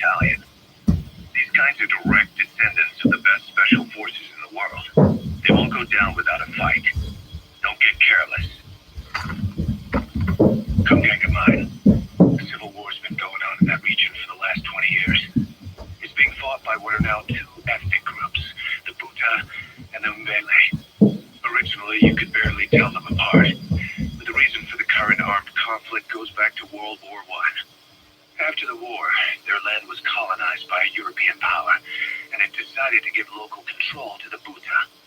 That split the two groups into rulers and subjects, laying the foundations for an inevitable civil war. The friction between them remained even after they won independence from Europe. The Bhuta are holding on to power to this day, and the Mbele rebels continue to fight back. The conflict is funded by locally mined gold, rare metals, diamonds. They've used the money from those to arm themselves, buy oil, and even hire PFs. The Bhuta administration owns the mining rights to Kunga mine, but most of the laborers are Mbele, who they've taken prisoner.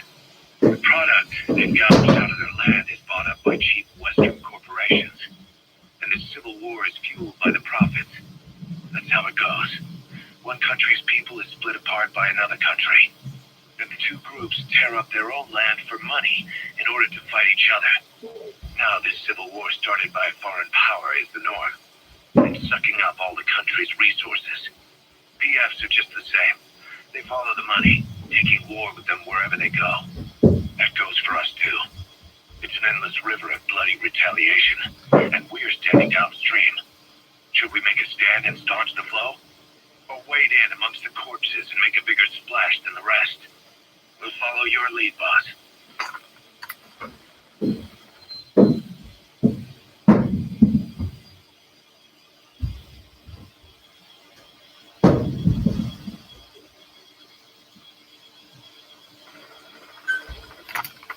There's going to be a kind of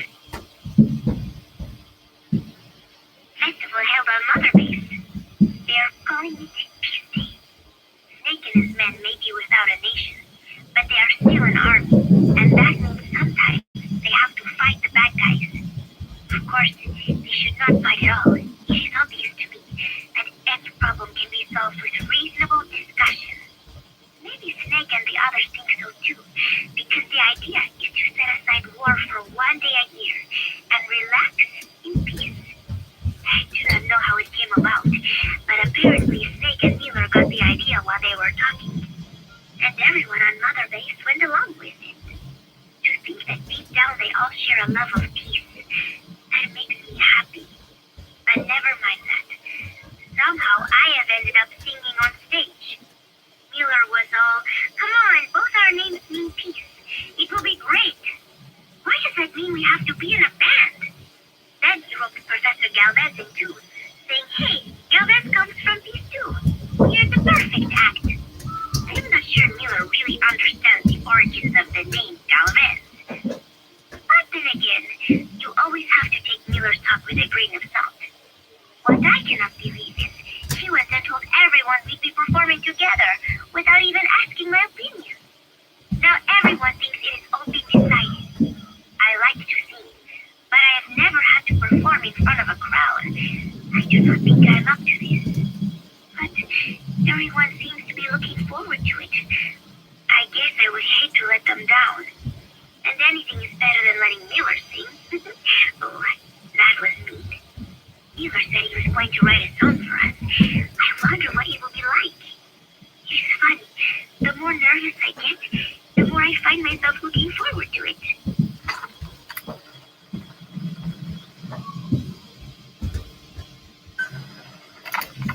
Boss, about those invalids you saw in that devil's house. Poor bastards. All strapped down to their beds, with those lumps on their chest. The medical staff tell me they were probably a type of cyst. Cysts can get that big. In some cases, yes. But supposing they're a kind of atheroma forming on the surface of the skin. Besides, it's just too big. The appearance is all wrong. In the end, the medical team were at a loss. Those lumps were like nothing they'd ever seen. The fluid you said you got on your prosthesis when you touched one was burned off in the fighting, and the factory burned down too. None of the tests we did once you were back at the base revealed a pathogen that could have caused them. Meaning we don't have a single sample to work with. Everything went up in flames. What worries the medical team most is whether it's contagious. Whether there's a chance we could end up like that. And Mother Base's sanitation control has always been strict. After all, war is created transporting diseases. For the time being at least, there's no sign of contagion or any symptoms that could be related. One more thing. surgery that had been performed on the people in the Devil's House. Yeah. You said that their throats were cut open, with an acoustic tube pushed inside? Right. The tubes were hooked up to tape recorders playing some kind of audio. Well, we picked up some of that audio through your radio transmissions and recorded it here. The Intimate's been working on analyzing the communications log. What have they found? There's nothing tying the contents together. We've got a report on 3 deaths in a car accident on the autoroute near Marseille. Protests outside the Libyan embassy in London. A press conference with the former Prime Minister of Sweden. A 4-month-old weather forecast for Balikpapan. And then commercials for appliances, cough syrup, and TV dinners. Assuming they're not all staged, they come off as recordings of your average public broadcasts.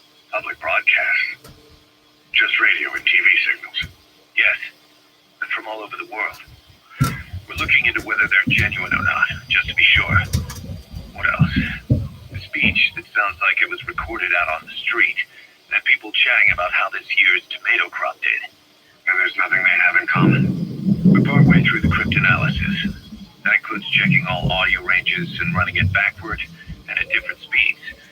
Then there's vocabulary breakdown for political suggestions, ideological common points.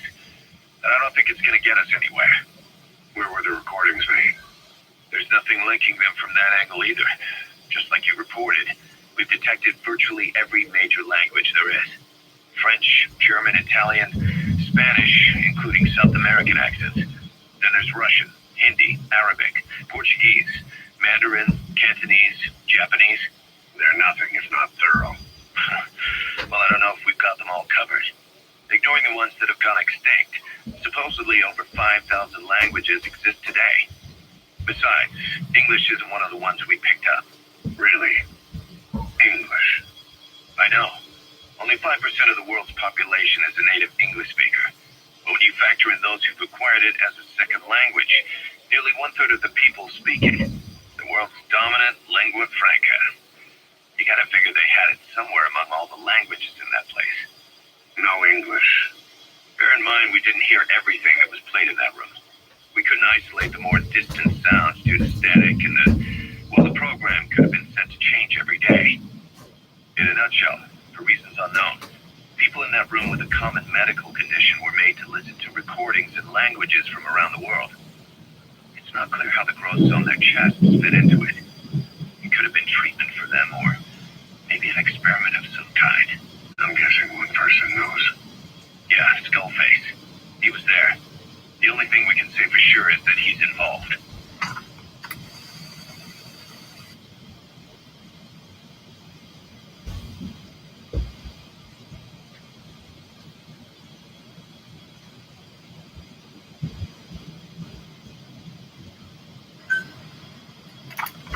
The White Mamba.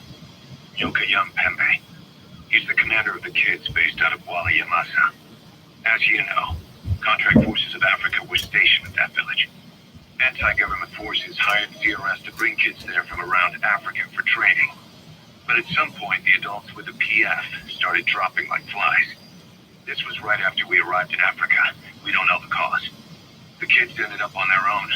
Must have been like fish out of water. Nothing to eat, no way to get back home. All the adults taught them was how to use a gun. Sure, they could shoot targets, but hunt for food? Not likely. They wouldn't have lasted long. Then the White Mamba showed up. He was faster and stronger than them, a better soldier, and he knew how to lead. I guess somebody wished upon a star, because their savior turned up like stardust straight out of the blue.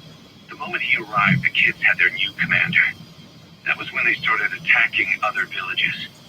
Word of the infamous White Mamba spread fast. But it isn't just his combat skills that got people talking. As you can tell from the name, he's the only light-skinned kid in the unit. Not to mention the blonde hair and the blue eyes, not common in those parts. We have no idea where he came from or what he's experienced. The kid's a huge blank. But I'm sure you'll know him when you see him. One other thing. He's still a kid, so don't kill him. Be careful not to hit him with anything lethal. Not even a flesh wound. Our mission objective isn't just suppressing a bunch of militants. This is a DDR operation of the kids in that unit. DDR stands for disarmament, demobilization, and reintegration. Disarmament is obvious. We take their weapons off their hands. demobilization part means dismantling their military organization to ensure they can't arm themselves again. To do that, you need to capture the unit's commander and have him order his men to disband. In this case, the commander is the White Mamba. There's nobody above him, so he's all we need to grab. Finally, reintegration. Through education and occupational training, we give them a means to live besides war. A lot of kids born in a war zone don't know any other way to live. So before they find themselves back there, we teach them another skill. I'd like to establish this rehabilitation process at Mother Base. That's why we're bringing those kids back here. It's not so much for their sake. It's for the world that we're trying to create. No other way about it. Those kids are amateurs. Bad for business to have them running around where we're trying to work. Bring them all back if possible. Or as many as you can.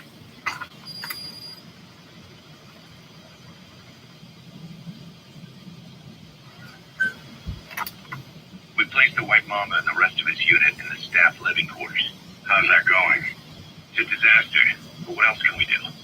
We've taken away his weapons and banned him from using his nom de guerre. Apparently his real name is Eli. He must feel like we stripped him of his whole identity. We'll let things simmer down. I put a guard on him for now. Still the question is, who is he? Where did he come from? How has he survived? He's still not talking. No, he won't say a word about himself. But you know, it looks like he speaks English. One of the deck crew called out to him in English, and he said something back. He just lost it all of a sudden, started mouthing off at the guy in perfect English. He wasn't stringing together words he picked up somewhere. So English is his mother tongue. He could be from the east, or the south, or maybe even further north or south. English is well established in countries all across the continent. It's rooted in Africa like a weed, or maybe parasite is the better word. So just speaking English doesn't help us figure out where he comes from. Could even be from off-continent. Right. In any case, we'll keep an eye on him. If we learn anything else, I'll be sure to let you know.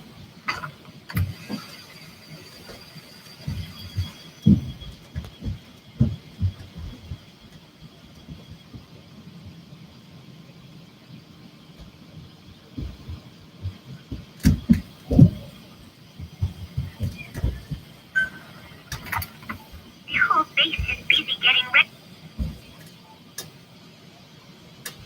for Beast Day. Miller has finished writing his song, so I went with Professor Galvez to listen to it. Miller was really into it, humming away as he played the song on his acoustic guitar. But the song's melody did not match up with the guitar chords at all, and it sounded more like a mess than music. Miller's very enthusiastic, but I think he's tone deaf. I guess the guitar backing sounded good at least. But as I was wondering how to break it to Miller, Professor Galvez took out an odd instrument. It was just two antennas sticking out of a box, more like a radio than a musical instrument.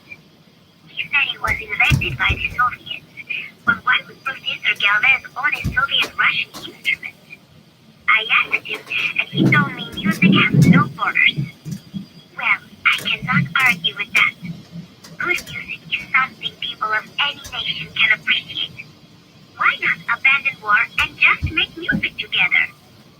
But anyway, the professor offered to try playing the melody on his instrument in time with Miller's guitar.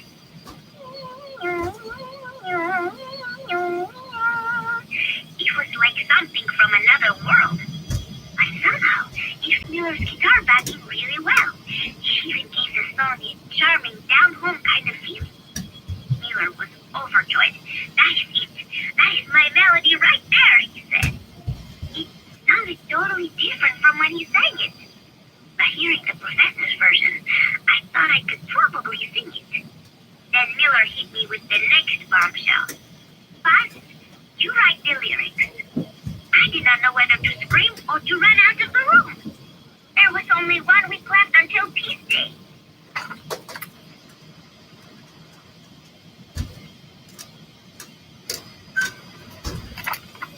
Look closely.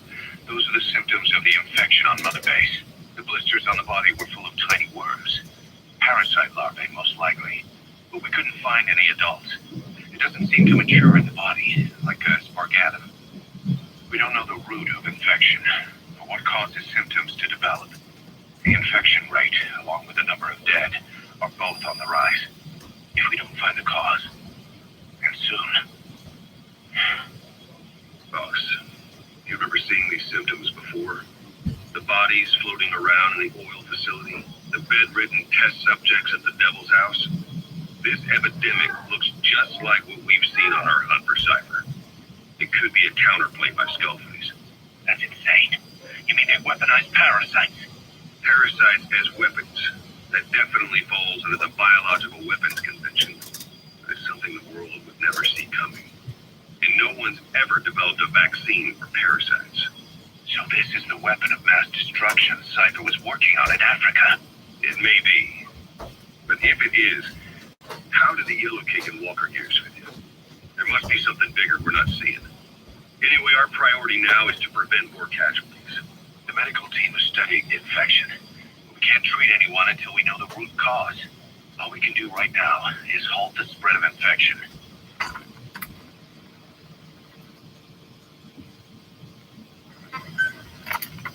Remember before, boss? When Quiet attacked one of our guys on Mother Base, stuck a knife in his mouth. He's one of the very few soldiers who've had contact with her recently. Close contact. I don't think it's a coincidence that he was among those who became symptomatic pretty early on in this epidemic. Saliva and blood spatter, an open wound, mucosal infection. Whatever is causing this got inside him then. Miller, that is a baseless accusation. The source of the infection is Quiet. Everyone suspects her. We don't know that. And we've come across these symptoms before.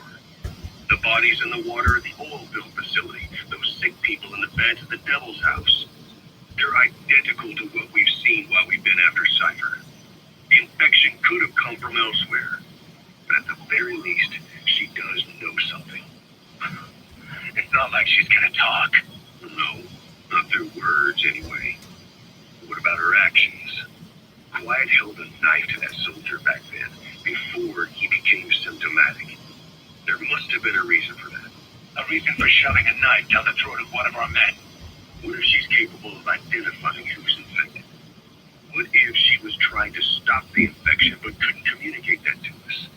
The answer to that, the source of the infection, might be in the mouths of the infected. You think there's some kind of clue in their mouths? I don't know. But maybe there's something about the mouths of those who become symptomatic, something in common. Something their mouths have in common. Forget it. We can't trust her. Even if she can spot the infected, I don't want her help. I understand how you feel. But this is something to go on. Can't you see it's just like I said? Bringing her here was a big mistake. Quiet is gonna be the end of us. Stand down. You've got zero proof. Try to keep an open mind on this, boss. There has to be a way to identify who's infected.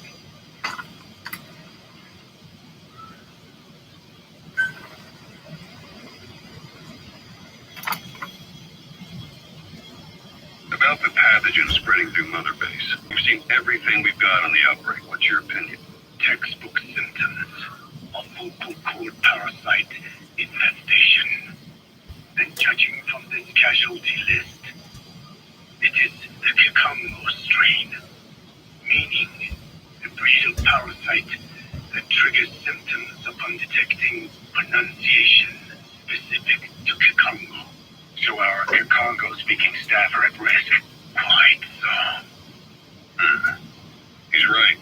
All the victims do speak Kikongo. So they can survive if they just used another language. There is no guarantee. You're only dealing with the Kikongo strain. Other language strains may be present. You will know he was teaching them languages from all over the world. The Devil's House. Nzoya Badiabolu. There is no way to know how many strains he has at his disposal. So how do we keep them from becoming symptomatic? You mentioned using microbes. Use this. The type of Wolbachia. Introduced to a sample of the parasite. Wolbachia? The parasitic bacteria that colonizes the parasites, turning male to female and preventing copulation. must cultivate more. What have you done with the infected bodies? Cremated to stop the spread of infection. But we did keep a few for study. Good. Take this sample, grind it to a pulp, and introduce it to the larvae now nesting in the dead. The Wolbachia will multiply rapidly. Within those larvae, they're soldiers, not some petri dish. Conventional cultivation methods will take too long. Extract the Wolbachia from those larvae and vaccinate your men. Kikongo speakers first. This is the fastest, surest way. No one is to speak a word of Kikongo until the Wolbachia are safely inside them. I will instruct your medical staff in detail on site. You have the appropriate facilities, yes, but do not worry. I made a pact with you, Holone, on the honor of the Tene. I speak no lies. Keep an eye on him. Will do. Follow me. I'll take you to the medical team. Now, we must wait for the Wolbachia to multiply in the larvae. How is the disease transmitted? It's carried by insects or rodents, then?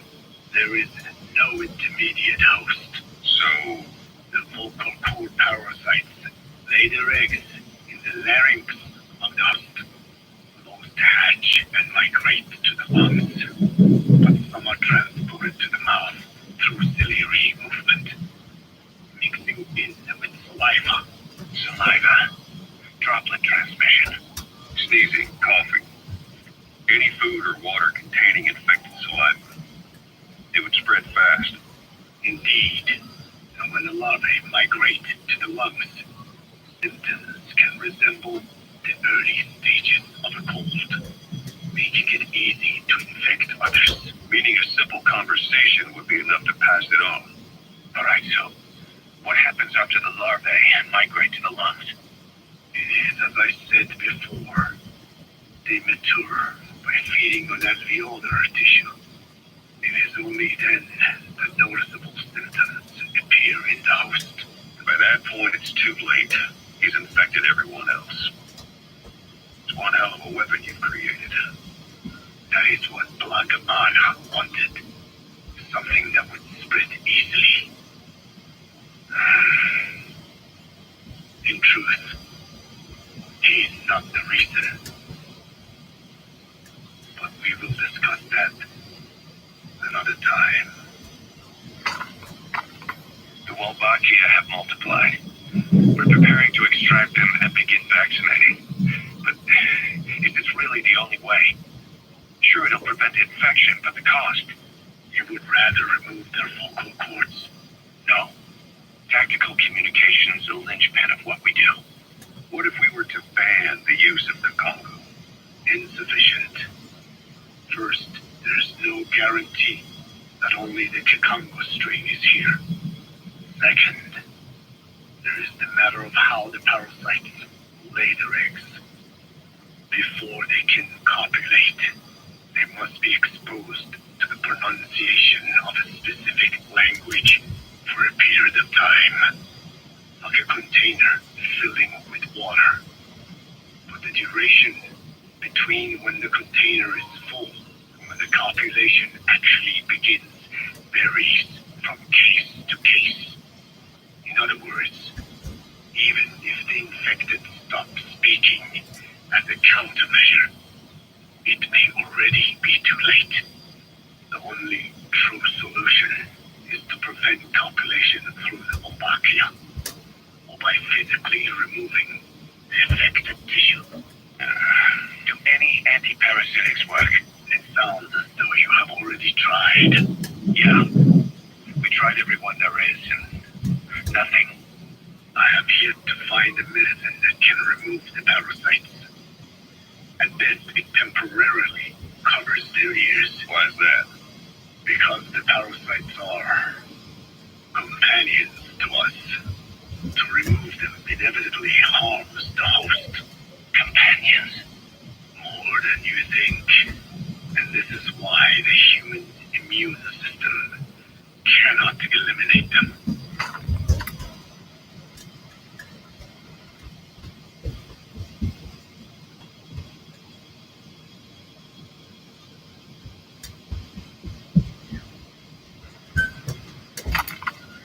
We've inoculated the staff with Wallet to keep them from becoming symptomatic. That should also contain the infection. How did this happen in the first place? It has to have been a Cypher spy within our ranks. If this is so, then why the Kakongo strain? If their intent was to wipe you out. Skullface said the remaining English parasite was close to the boss. If this latest strain was his doing, he wouldn't have tipped his hand. It is possible someone brought eggs onto the base without knowing. Stuck to their shoes, clothing. Now that makes the most sense to me. And where did the eggs come from? You mentioned that your boss visited Zoya Badiopulu. Sure, but his gear's disinfected immediately upon return. Then he was not the carrier. And not just the boss. All staff dispatched to high-risk regions were quarantined on the flight back. When the symptoms first appeared, we checked and disinfected all equipment used up to that point. Any and all prisoners, soldiers, materials, and animals extracted during missions were also quarantined. So, that just leaves... I have seen children around here. Where are they from? All over. Some were being held hostage at a mine. Then there were the troublemakers at Wallet PLA. Wallet PLA? Yeah. Their clothes, their names. Did you burn them? They're just kids. We couldn't. And besides, not one of them's shown symptoms. The parasites don't infect prepubescent hosts. Their vocal cords are not fully developed. Well, if infection doesn't occur in children, it is possible they carried eggs on their clothes, and the infection spread from them. Check the kid's stuff.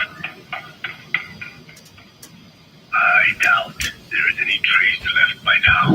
And if there is, some of those kids must be close to hitting puberty. How could we have missed this? The name Wallet PLA got quite a reaction from you. I'm guessing that Kakongo strain was released in that village.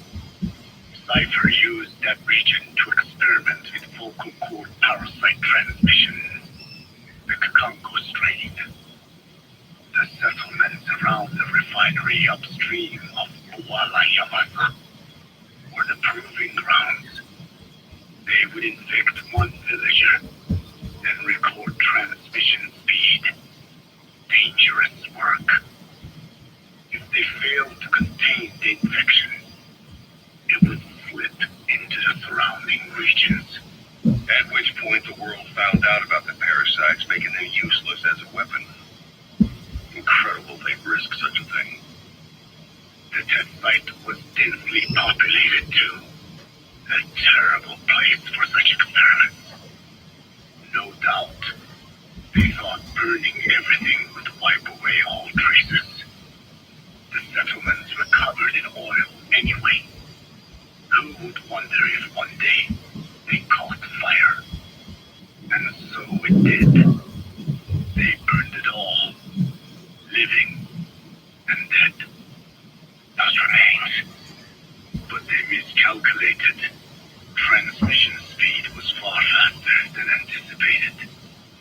It may have been the temperature, or hygiene standards, or perhaps the parasites reacted quickly to Kakongo. Whatever the reason, nearly all villages were swiftly infected, and the settlements reduced to mounds of corpses. Making matters worse, the dry season was ending. When it came time to burn the village, the Muneni River had swelled. Many of the bodies were waterlogged, meaning they didn't burn completely. The corpses still contained viable eggs, and the larvae washed downstream. And when the people downstream drank that water, that marked the end for Wallet PLA. I learned all of this at the mansion. I warned him of the risk of eggs getting out, and we are prepared for any eventuality. I get it. Putting the oil field back online, the oil leaks saner. They plan to pollute the river, prevent the spread of infection.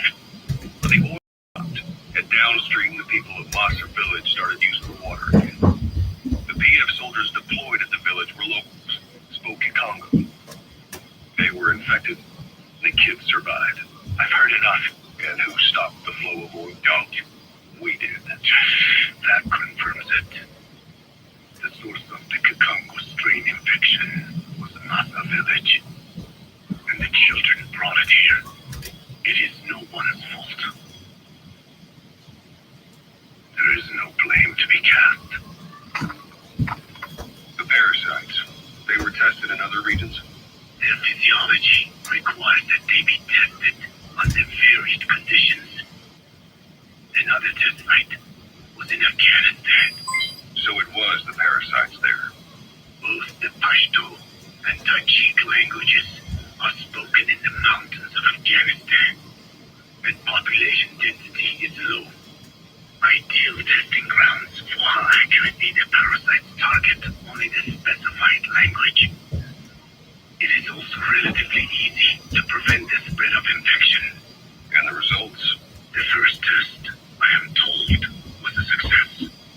When the Pashto Mujahideen were infected with the Pashto strain, they were all but wiped out. The Hamid fighters, this must say Ford. It was doubly successful. No Tajik Mujahideen or Soviet soldiers became symptomatic. So the parasites proved to be effective. What about the second test? Also supposedly a success. The Pashtun village was the target. However, the original aim was to obtain samples of the infected. In this, they failed. And the village? The Soviets enacted the standard scorched earth operation.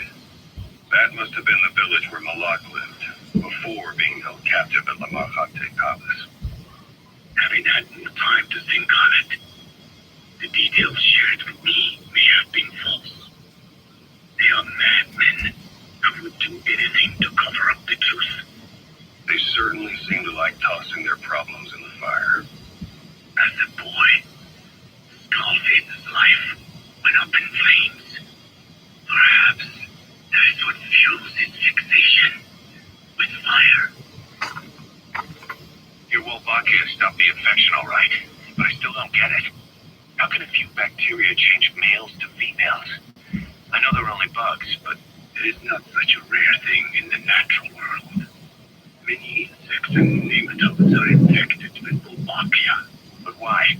They nest in the cell cytoplasm of the host, even in the egg cells, with the result that the offspring are born infected.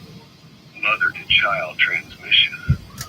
However, Wolbachia cannot nest in sperm because they do not have cytoplasm. So even a successful infection of a male ends after a single generation. This means the Wolbachia must resort to maximizing the population of infected females. Sounds like an ethnic cleansing campaign on a tiny scale. Gender change from male to female is their survival tactic. So more females means more Wolbachia carriers so it can keep thriving in the following generations. But the parasites in a human host are supposed to be a mating pad. If there's no male, there'll be no offspring at all. It's killing itself. Slow down. This tactic is intended for environments where a single male can copulate with multiple females. Originally, the Wolbachia did not infect the vocal cord parasites.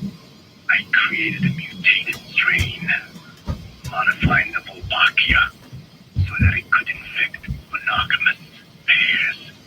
The Wolbachia's greatest multiplying tactic, the male-to-female change, worked against itself in the monogamous parasites. Just as you said. Then I performed repeated selection of Wolbachia strains until I achieved 100% certainty of male-to-female conversion, creating female pairs unable to reproduce. And you say the Wolbachia affects the host of the host, that is, us, cutting off our means to reproduce. It is almost certain. Of course, we will not turn female.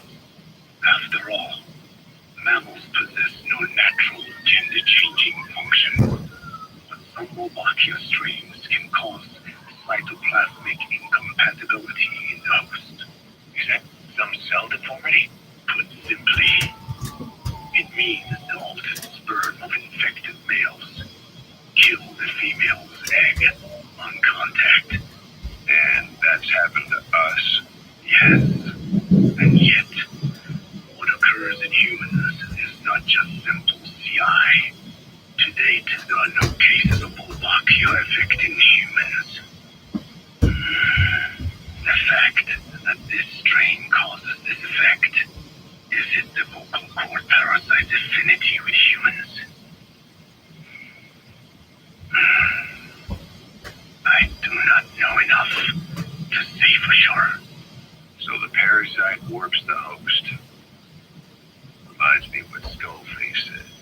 It is the way of all organisms to create their own optimal environment. Just look at you and this space. Organisms that cannot do this are doomed to extinction. The difference with parasites is that their environment is another organism that creates a connection between life and life. Parasitism, symbiosis, or death. In this way, the host too is challenged to adapt.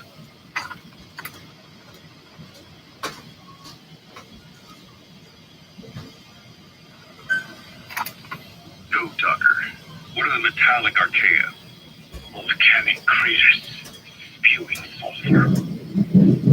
Water, hot enough to boil your skin off.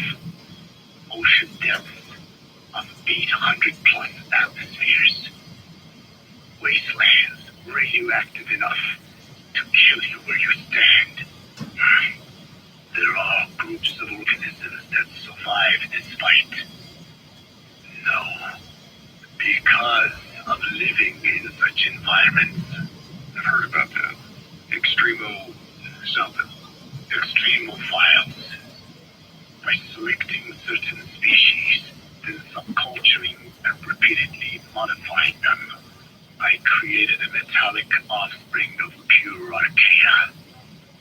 They subsist on metals rather than organic matter. And some of them even consume uranium? Yes. Uranium enrichment archaea metabolize only uranium-235. As a result, they produce weapons-grade enriched uranium. How is that possible? Consider plants fractionate carbon isotopes when they conduct photosynthesis. Nature possesses abilities beyond our imagination. So it was archaea that brought down your chopper? Corrosive archaea, yes. They oxidize metals, feeding off the energy in the electrons they receive. What became of the wreckage? We had the R&D team retrieve samples for study in airtight plastic containers, of course. Prudent. We shall extract archaea from it in good time. They should help you fight back against Blackaana. Any chance we could start now? It doesn't have to be a lot. I might just have another use for them. If it's only a small amount you need. That's fine. I'll get the R&D team to assist. Let's go. South Africa was previously suspected of developing nuclear weapons. It already had a conspicuous presence at the UN because of apartheid and its armed expansionism. But when neighboring Angola and Mozambique became socialist countries in '74, South Africa felt hounded into a corner. So it accelerated its nuclear program to protect itself. 3 years later, the Soviets discovered a test facility, and 2 years after that, an American satellite observed a flash in the southern Indian Ocean. It said this was South Africa conducting a nuclear test with the help of a certain ally. Skullface used the situation in South Africa to get this ally to lend a hand. They both wanted nukes, so it was a mutually beneficial relationship. On the surface, anyway. I figure South Africa started getting serious about nuclear weapons production in '75. In '74, the government was still able to get by with bluffing that it had a nuclear arsenal. But the year after, word spread that an independent armed group in the Caribbean was crushed by Cypher for possessing a WMD. That's right, boss. What happened to you and your men was the reason South Africa decided to push ahead with nuclear development. A force independent of any country getting its hands on a nuke. That was a threat to the existence of countries everywhere. It wasn't just South Africa. Your presence lot of countries to get nukes. The world was scared of you. You were a threat to more than just the Cold War. If nations are gears in a machine, you had the power to smash them loose and watch the whole world grind to a halt.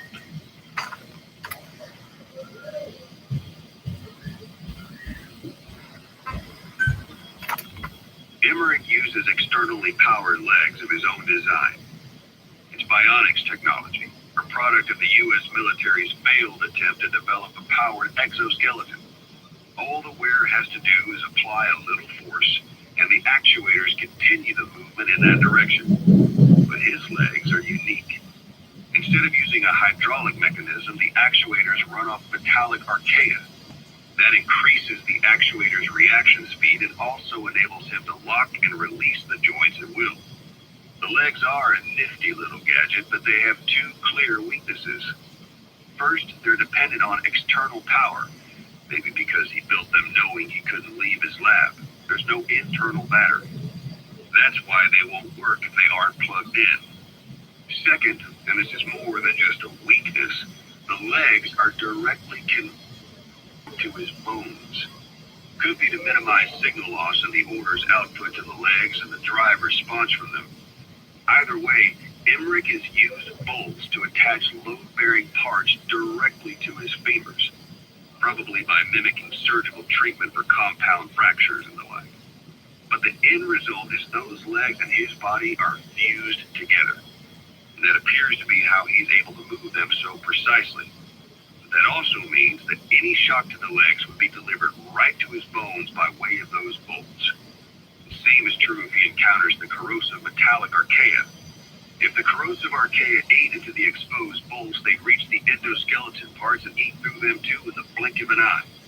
The doctor's bones are full of holes to accommodate all the bolts. They're like sponges. If he were to lose the reinforcing parts, even the tiniest bit of force or weight would snap his bones. So when I dangled those corrosive metallic archaea in front of him, he realized straight away what would happen. Life wouldn't be worth living if he lost those legs of his. I bet that is what the doctor fears the most. I just helped him imagine what it would be like. Thanks to that, I got the information we needed without either of us getting hurt. You know how he is. He's probably already over the shock. The better you know your adversary, the easier it is for you to get information from them, and vice versa.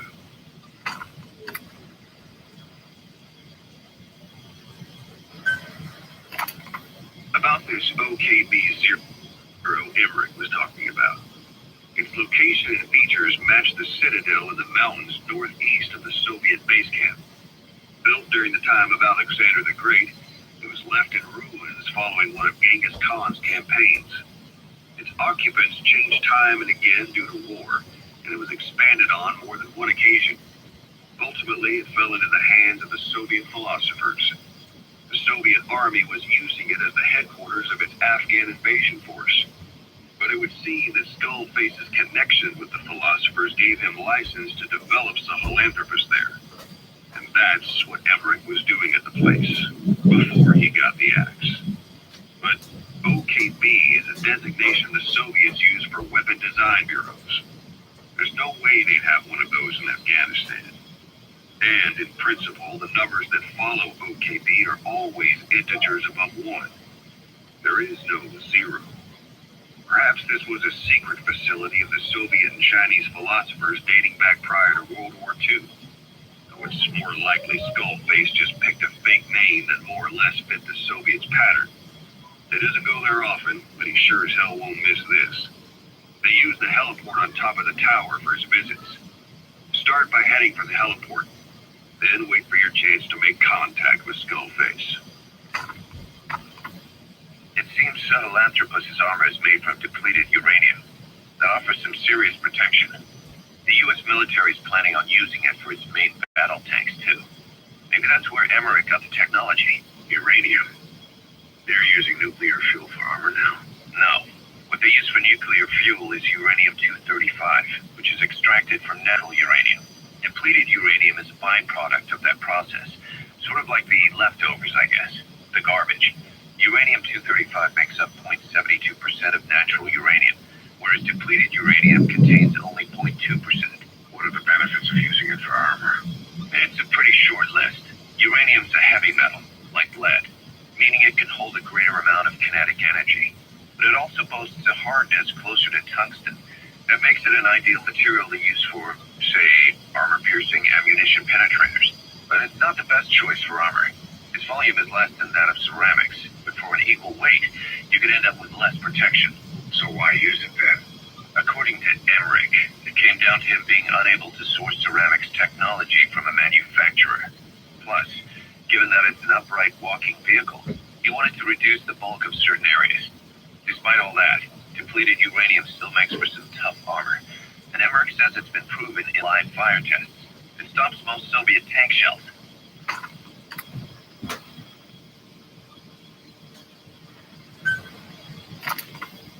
Emmerich didn't go with depleted uranium for Sahelanthropus's armor because of its strength.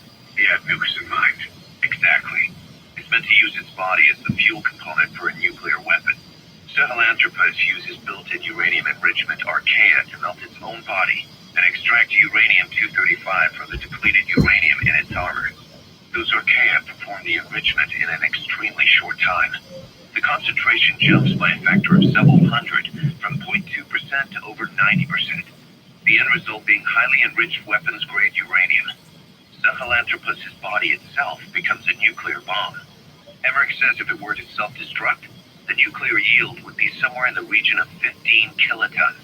Since you need about 50 kilograms of highly enriched uranium to trigger a nuclear reaction, that would mean Sahelanthropus contains something like 23 tons of depleted uranium. That's not very much. No, it isn't. That's about what you'd expect to find in a main battle tank's armor. The point is, it can be transported anywhere, even use its conventional weaponry on the battlefield, and the international community will never suspect a thing.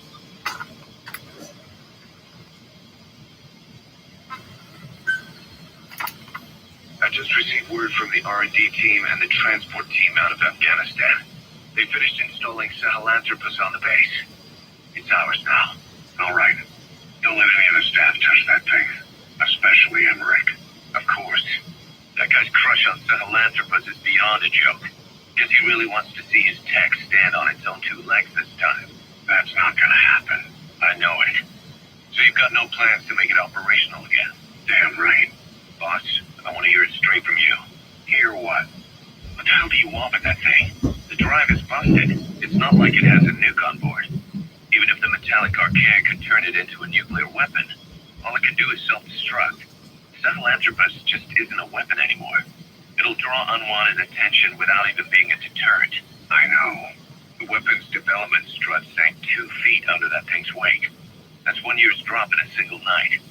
We've started on reinforcing the strut, but there's no guarantee it'll hold up if the storm hits. I know that too. Boss, why keep it? It's a mark. Us diamond dogs, we don't have a country to call home. That means we have no past, nothing to prove that we lived. Every one of us threw it all away when we came here. Sahelanthropus is a symbol to show that the likes of us brought at least one crisis to its end. A mark in history. So we can't just fade away. It's of no practical use to us. But we still need it. A symbol of what we've done. I'm glad I sounded you out on this. Snake, on behalf of all of us, I want to thank you. I don't need gratitude. I need security. Keep Emmerich away from that thing. Roger that.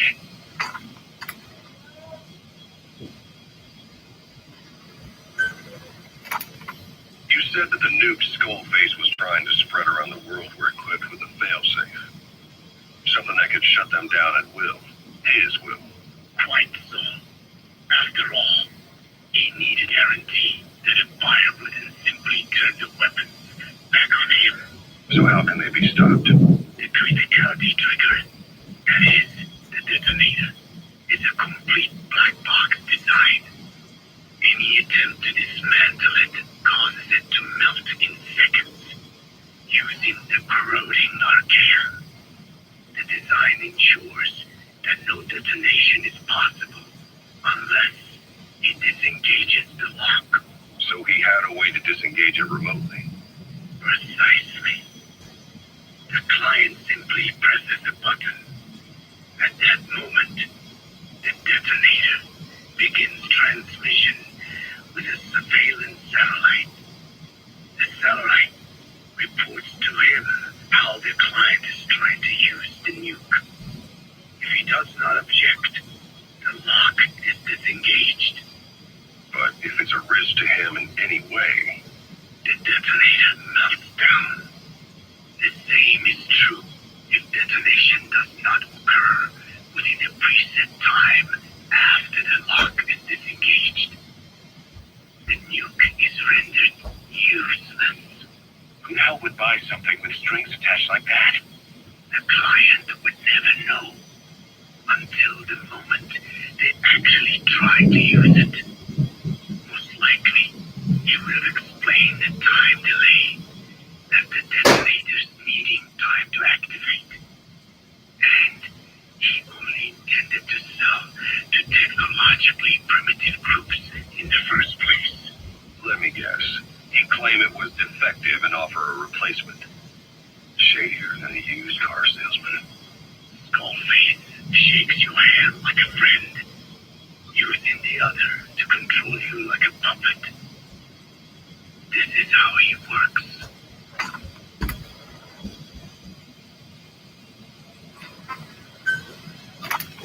Go, Tucker. Haven't seen you eat a single thing since you got here.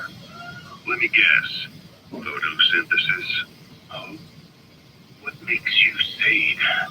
A long time ago, I knew someone with a similar ability. Well, you are correct. Most of my body is covered with parasites. I supply them with water, and in return, I receive sugars they produce when exposed to light. It isn't just my skin either. The parasites also act as my eyes. They have replaced many of my internal organs as well. It is thanks to them that I live on after over a century. How did you obtain them anyway? Through your research? I would like to say as much, but there is more to it than that. Let me take you back 20 years. I had hit a dead end with my parasite research. Then I was approached by a foundation. They said they had a sample of an unusual strain of parasite. Which foundation? Apparently they had links to ARPA. But that is all I learned. I was somewhat ignorant of the ways of the world. Just being able to study it was enough for me. Yeah, I've heard that before. Go on. Half in doubt, I visited them to discover the body of an old man. Well, to be precise, his partial remains. A collection of parts, you could say. The man had died in an explosion. An old man, you say? His flesh had not decomposed. In fact, the tissues themselves were still metabolizing. The parasite had infected, or should I say assimilated with, the tissues, and was keeping them alive. I became obsessed with studying the body parts, foregoing food and even sleep. Every day was filled with new discoveries. The parasite's biology, internal anatomy, life cycle. But there was only so much I could learn through observation. And so I made a decision to truly know the parasites. I had to live with them. So you implanted them inside you from the dead man's flesh? Correct. It was quite a gamble, whether or not they would adapt to me. Unfortunately, it appears I was compatible with them. Or perhaps, through my many years of research, my immune system learned to tolerate them. Were they that body's only parasite? Yes. However, there was a separate specimen that supplied its host with adrenaline in response to pain, and yet another that could control insects at will through secreting heterogeneous pheromones. I wanted exposure to them, to take them into me, but my wishes were denied. Their records, though, provided clues that helped advance to join me. A life spent never worrying about food is the most wonderful one. I think I'll pass. But thanks. This has been helpful.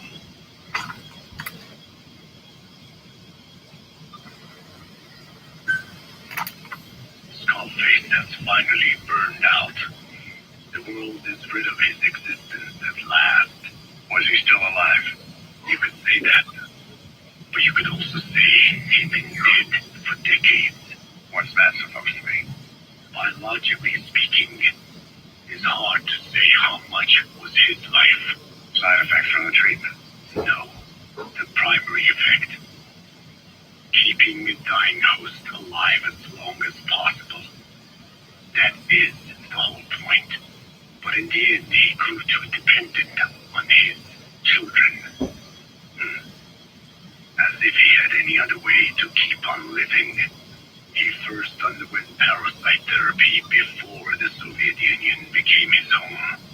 His body was horribly burned. Fire washed across his thin young frame and stole his skin and his throat, even his lungs. Only through repeated therapies could the parasites keep him alive. Most of his life became something the parasites gave to him. And then he lost the ability to die. That is correct. The parasites live on past the host's death, still aiding cell composition. At that stage, there is no way to extract them from the host cells. There is no way of knowing when the last cell of Skullface's body would die. The only choice was to burn the whole thing. And his children along with it. And I am one to talk. When my life is snuffed out, I expect you to treat my body the same way. And when I burn, I will truly be one with my children for the first time. You say there were 3 English vocal parasites. According to Skullface? Yeah. Skullface had 2 of the English strain with him. You burned both of them. There was an oil fire. I tossed him in. So that just leaves 1. And you tell me Skullface said he used it. He said it was very close to me. Very close. One of your comrades. Or someone ordered to kill you. Or he could have been speaking metaphorically. Metaphorically. Close to your spirit. Close to your heart. Someone who either loves you or despises you. The second one makes a long list. Whichever it is, act with caution. Skullface implanted someone with the English language strain. Who it is irrelevant. Why? I tell you what Skullface really meant. Very close to you means you will be exposed. All the infected here have been given the Wallachia. Even if the vocal cord parasites infect them now, they cannot reproduce. But if there's a different host among us, host to the English strain, if that were the case, we'd see the symptoms. What about the non-English speakers? We have plenty of those, but the staff use English as a common language. But if that someone has not spoken English yet, and begins to speak it now, there'd be another outbreak. The final mating pair of the English strain must be found immediately. Skullface is gone, but his threat still remains. On this base, do you see what the final mating pair is?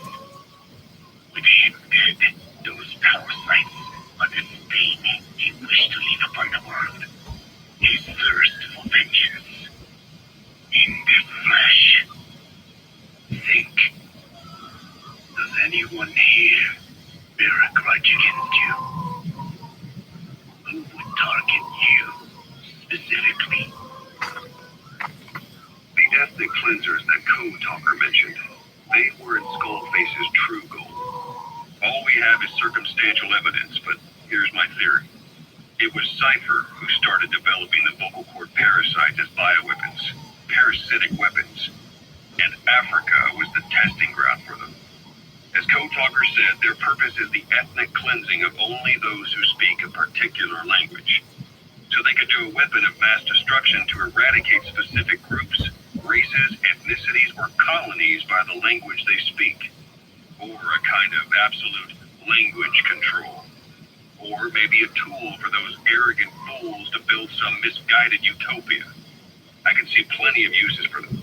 However, in practical terms, they wouldn't be as dangerous as you think.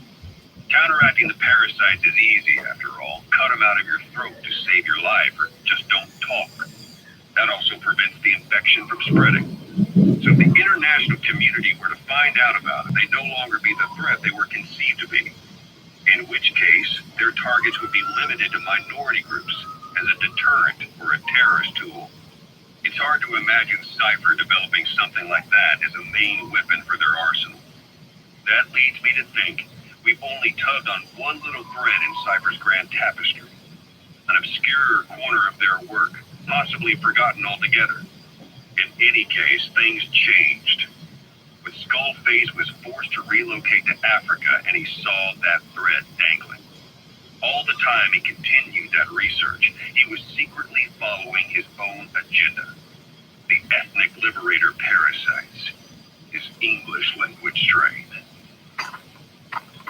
Skullface said there were only 3 samples of the English language strain parasite, and I think we can believe it. Bringing his ethnic liberator's plan to fruition depended on creating an English version of the vocal cord parasites at all costs. But an English strain would have been useless to Cypher. Worse, it could have destroyed everything they'd built. It was the one type they couldn't allow. That means Skullface was forced to develop his English strain out of sight of Cypher's network. Naturally, he couldn't use the greenhouse facility Cypher had set up and filled with guinea pigs. Skullface must have found some secret place to create his precious few English parasites, hiding all evidence like a man cheating on his wife. Somewhere, an entirely standalone environment. And when his plan entered its final phase, he must have made the place disappear. Some little room could be anywhere, but now nowhere at all. We'll never know where he did it, but to elude Cypher's surveillance, it could have been big. I believe Skullface was telling the truth. There were only ever 3 samples of the English language strain. Why activate Sahelanthropus in Afghanistan? This is how Skullface wanted things to play out. The Soviet Union secretly develops a new type of nuclear weapon and successfully deploys it in Afghanistan. Revealing the existence of Sahelanthropus results in a return to the glory days of the Cold War. The threat it poses reignites the nuclear arms race between the world's major powers. The demand for nuclear weapons increases around the globe. What if you then introduced a nuclear weapon anyone could get their hands on? Non-nuclear nations, militant groups of all shapes and sizes, they'd all jump at the chance. Sahelanthropus was a marketing tool to sell nukes all around the world. But I think it's safe to say that plan was stamped out before it got up and running. The world's intelligence agencies never did turn up anything conclusive with it. After all, Sahelanthropus vanished before word could spread. Everything that's happened is already a fading memory, never to join the pages of history. Except for Cypher. Cypher won't forget. They'll already be working on something quiet beneath the surface. They'll use the pieces of data scraped together from this incident to build their own bipedal weapon. It'll take them a long time to complete it, but for now, the greed sector have found their new life's work. We'll have to be ready too.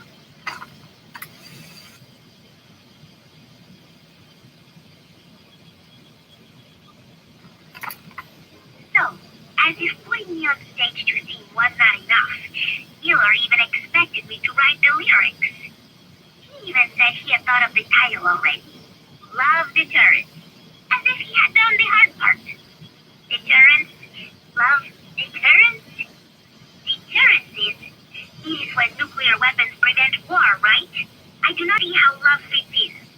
But it was too late to So I just sat and listened to the tape of Miller's backing guitar and the professor's melody over and over again. I guess the melody is more Professor Galvez's creation than Miller's, but on the whole, I think it is actually a good song. First, it goes through your heart with a sorrowful opening, but then you feel revitalized as the song goes on. Miller grew up in post-war Japan. Maybe that is why the song has that kind of balance. Long ago, I heard some Japanese music called enka, I think. It sounded this way, but I wonder why it has to sound sad in the first place. Miller called it love deterrence. Doesn't that mean he had a love song in mind? All I see of Miller and women is the way he fooled around with a lot of them at once. But maybe he's had his heart broken too. And what about me? I found myself thinking about Chico and Snake as well. I know Chico has a crush on me, so naturally he should come to mind. But why Snake? He saved me, and I feel indebted to him. But I thought that was all he meant to. Why does my heart flutter when I think of him? It is embarrassing to be unable to control these emotions. There has to be a way to suppress it, to forget it. But maybe that is what love deterrence is.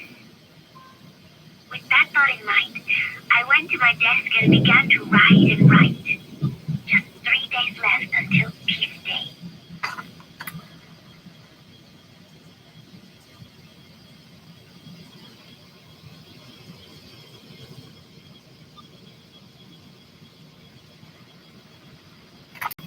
You mentioned that the man on fire was crushed under Sahelanthropus in its hangar. Yeah, he was caught under the wheels of its transport platform. But his body wasn't found. What? We searched the area the moment we arrived, but there was no trace of him. I wasn't hallucinating. I know. I trust you on that. That means someone must have taken the body. When I got there, everything was still as it was. Even the skull face hadn't been touched. Can't see a reason to sneak into a place like that and drag out the biggest, heaviest guy there. What are you getting at? The only option left is he got up and walked away. That platform ran him over. Just ran him over. You're saying that's not enough? I don't want to believe it, but maybe not. He shrugs off bullets, even rocket strikes. There's no reason to think that would finish him. Seems ridiculous, but I'll start gathering eyewitness accounts just in case. If you dig up anything concrete, I want to know. You'll be the first, if I dig anything up. But I hope to hell I don't. No kidding.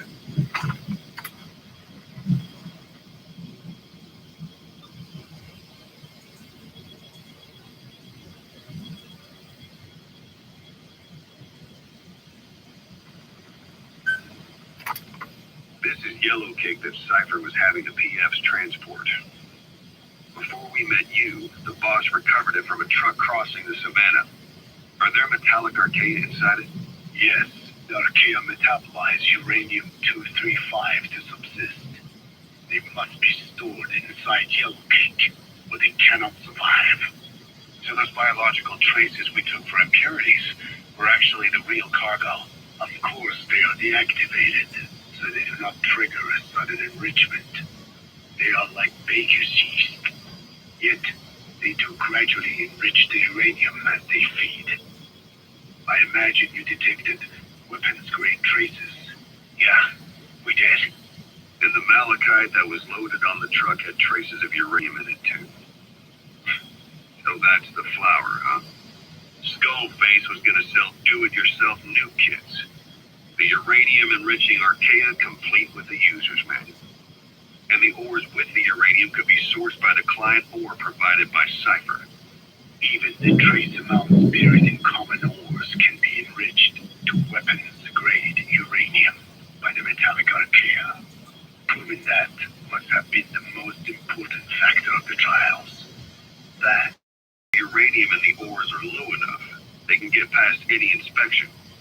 And you only need a tiny amount of the archaea to act as the yeast. No great challenge to smuggle that either. The first step towards saturating the world with nukes. His plan. That was not my intention. My only goal in developing the metallic archaea was to save the neck. nuclear weapons would save your people. After 70 years, the Diné reclaimed the Navajo nation from which we were banished. We bore all the hardships of poverty, but we were proud to live off the land we called our own. But in the moment the atomic bomb was dropped on Hiroshima, everything changed. I don't get it. The nuclear arms race between the U.S. and the Soviet Union began with the end of the Second World War. Suddenly, there was a massive demand for uranium, and it was our ill fortune that the ground beneath the Navajo Nation was rich with uranium ore. The Black Ana government set up mine after mine, and many of the Diné worked never warned of any danger. Every day they went to work with no protection. The slag was simply piled out in the open. When rain fell, uranium traces left behind would seep out, and when the ground dried, it was blown about as dust. Land and water were contaminated, irradiated. Many of us became sick and died. That pain lives on to this day. I have no idea. Wanting more than anything to revive the land my forebears left to me, I was delighted upon discovering microbes that eat uranium. If they could be domesticated, I believed we could rid our land of uranium. Were you successful? No. The research called for funding on a colossal scale, but nobody was willing to invest with no prospect of a return. And that's when Skullface showed up. Correct. I can save you and your people. We share the same will. That is what he said to me, and I believed him. Black Ana forced me to abandon my uranium cleanup work and focus on nuclear weapons. And he held all the Diné hostage. Today, the uranium mines within the reservation are finally closing down. It is simply less expensive now to source uranium overseas. New victims, different places. But uranium is a tactical resource. To rely on a foreign country for it is a difficult decision to make. And he was in the perfect place to influence that decision. He could have condemned your people to the mines forever. The contamination comes not only from uranium. The fallout from the Nevada nuclear tests also settled on our land. As if our fortune were not already bad enough, we are also downwinders. To save the Diné, I must complete my original research.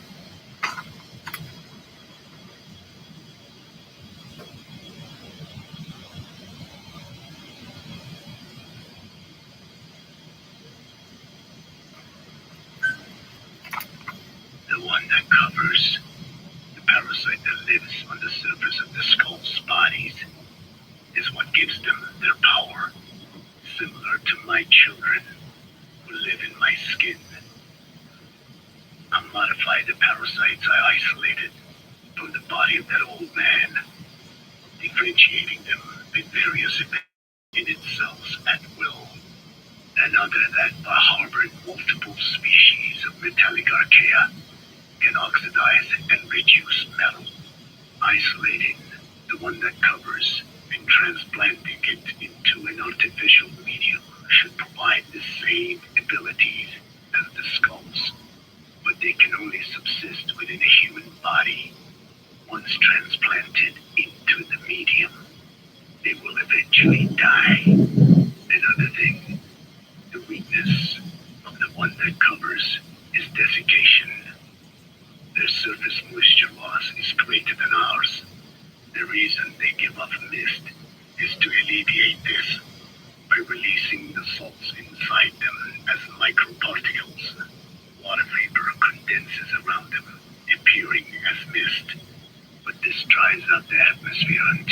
cannot even produce mist.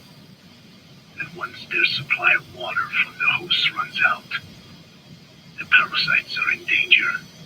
They, along with their host, enter a form of suspended animation.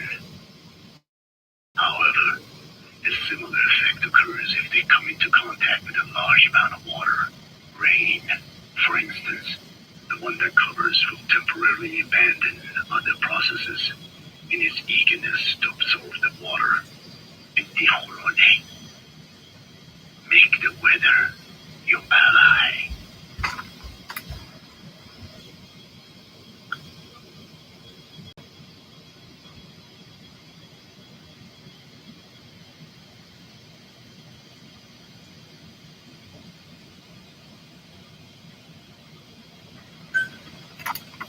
Hewitt's dug up some interesting facts about our skull-faced friend. 9 years ago, he was exiled to South Africa, stripped of political power. The upshot said he ceased being a serious threat, in Cyber's eyes anyway. They eased up on surveillance, giving him an opening to establish his own military unit, one that answered to his will alone. Those men likely had no idea their orders were coming from Skullface. They probably didn't even know the organization was a part of Cypher at all. Anyway, it was in South Africa where he found renewed interest in parasites. And when he discovered the vocal cord parasites, he began to make his plan. Wipe the English language out of existence. Free the world, not by taking men's lives, but by taking their tongues. In his eyes, the greatest symbiotic parasite the world's ever known isn't microbial. It's linguistic. Words are what keeps civilization, our world, alive. There was something Skullface said. America is made up of many peoples, but those peoples never mix. Quite so. One nation, home to hundreds of different ethnic groups, many of whom stick to their respective living areas, little colonies, not interacting with other groups, going out of their way to avoid one another, their land, organizations, relationships. But the United States of America is no melting pot. It is more of a salad bowl. It is not made up from one people, but for its minorities to function in society, a common ground is needed. Language. Even if the country is not one. No, because it's not one, the lingua franca is necessary. English.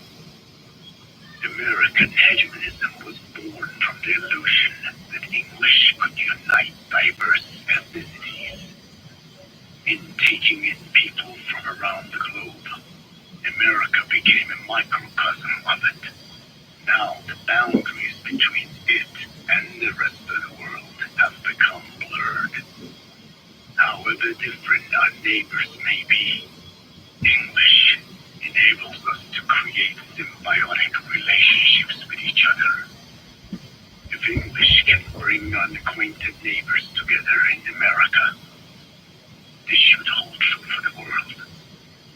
This salad bowl that is the world can also become one.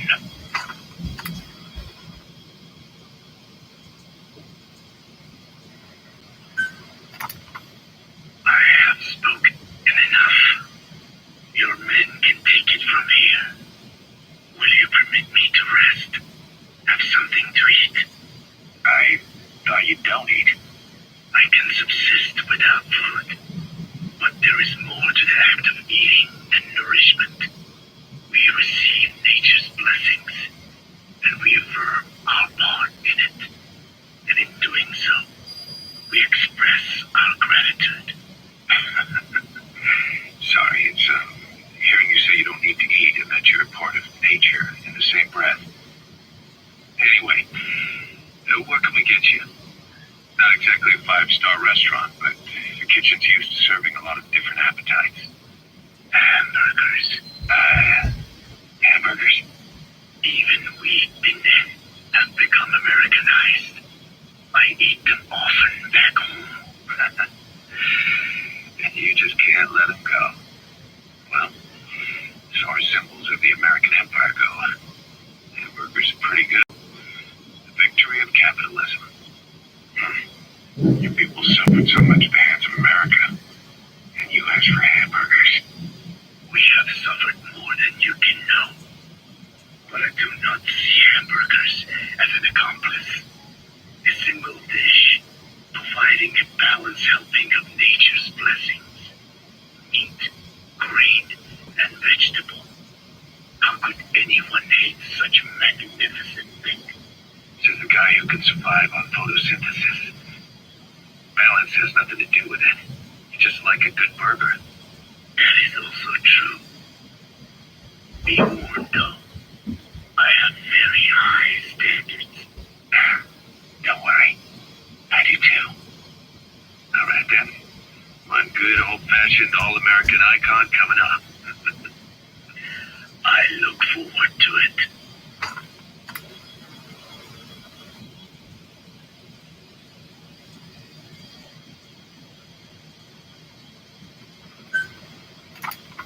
There's something I've been wondering. Why are you called Code Talker? During World War II, the U.S. military used the languages of different tribes, including the Navajo, as codes, right? I know the term Code Talker was used to mean people sent to the battlefield to speak in those codes. Were you one of them? Our mother tongue was indeed used for war, but I did not go. I was already over the conscription age. However, I was made to help craft the codes that were spoken. So in a wider sense, you could call me the code talker for that. Navajo is a complex language, and virtually no one outside the U.S. speaks it. I must have thought it was the perfect language to use as a code. Yeah, in the end, the Japanese never cracked it. The cipher is king in information warfare. Of course, they didn't simply speak in Navajo. They created substitutions for words according to a code book, and then translated those into our language. Young Dene was sent to the front lines of the Pacific Theater as code talkers. To fight is an honor for the Dene. They were the pride of our people. But I cannot say this history brings me joy. Words are alive. When they are spoken, life is breathed into them. They become a part of the listener. Our words were transformed into lifeless ciphers and used for war. This, after the Black Ana spent generations suppressing the language. Yeah, I'm sorry. I guess we shouldn't be calling you Code Talker, huh? No, I do not mind. The reason Skullface called me Code Talker was because I also am responsible for coding the language into the vocal cord parasites. I am the same as those young warriors, used for a cipher's sake. I must never forget that. The name, Code Talker, is a lesson carved into my being.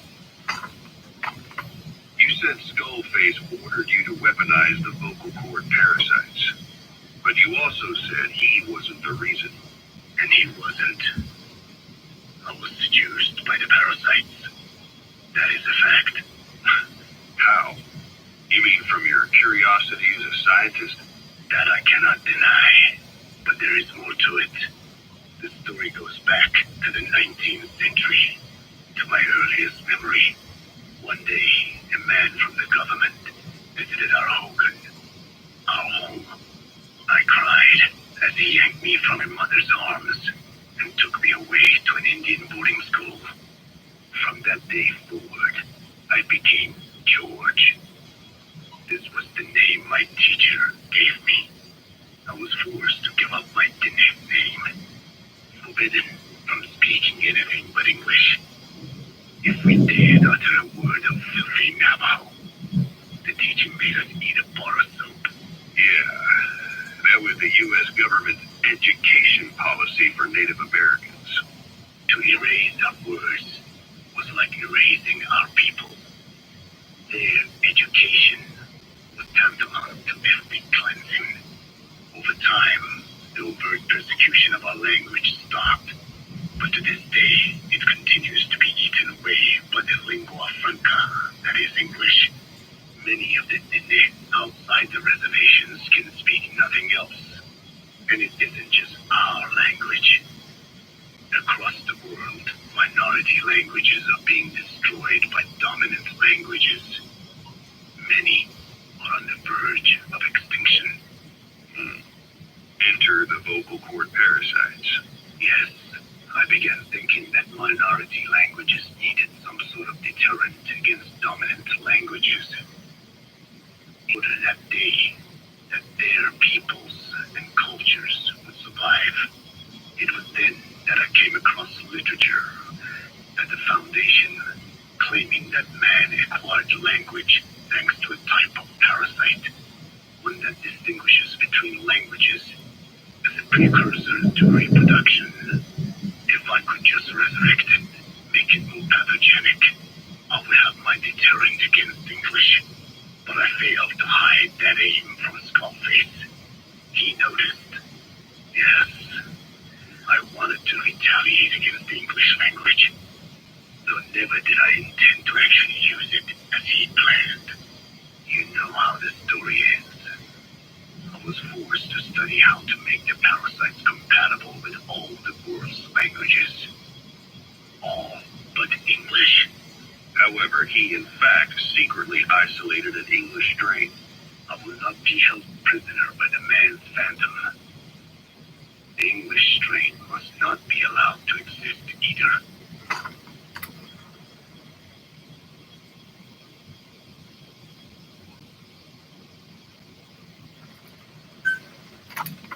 A ruler's greatest wealth is not money or land. It is the number of individuals under his control. Subjects who work, consume, others to be used as pawns in war. For a capitalist ruler, his people's power becomes his power. You are the same. With your diamond dogs, you spin it with your speeches. But what you are doing is bringing as much talent as you can into your little domain. Every person another feather in your cap. Yes, since ancient times, every civilization's ruler has had the same idea. When people unite under one will, they become stronger than the sum of their parts. And the one will is the ruler's will. And what do rulers use to bring people together? Language. In the Old Testament, it is written that only one language was spoken in Eden. A shared tongue that united all of humanity. Mankind eventually grew aware of its power and harnessed that strength to build a tower to the heavens. The mighty Tower of Babel. This angered God, who splintered the language of man, and the tower was never completed. Languages emerged, and the earth was divided as men went their separate ways. Every age is the same.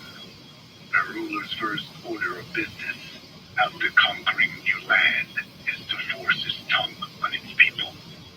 Ancient Rome, Napoleon, and now Zero. English is wreaking havoc around the world right now. The British Empire tilled the land with wool as its home, then began planting the seed that is English. Eventually, American capitalism became the new instrument. To play its game of wealth, you only have to abide by one rule: English. By exploiting people's desires, English has become a leash that people gladly wear around their necks, it would seem.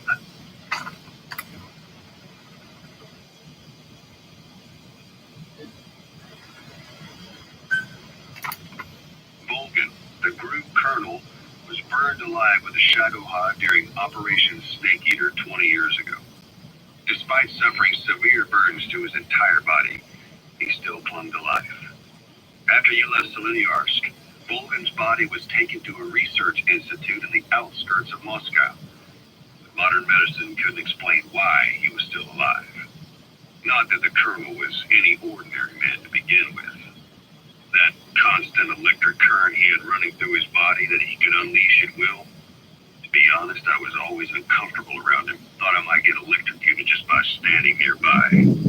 The institute studying him was tasked with investigating and developing human paranormal abilities. The comatose Volgan was used to further the Soviet Union's research into such abilities. But not long ago, the facility burned to the ground, and Volgan's body was never found among the rubble, even though the fire started in the room where they were keeping it. This occurred at around the same time you woke up. If Skullface was right, and a thirst for revenge can turn a man into a demon and keep the dead alive, then this man on fire who's been coming after us ever since you woke up, well, that just might be what's left of our old friend Volgan. It's not over yet. Back in '64, in Zeleny-Arsk, you brought his plans for a utopia down in flames. That grudge is what's keeping him alive.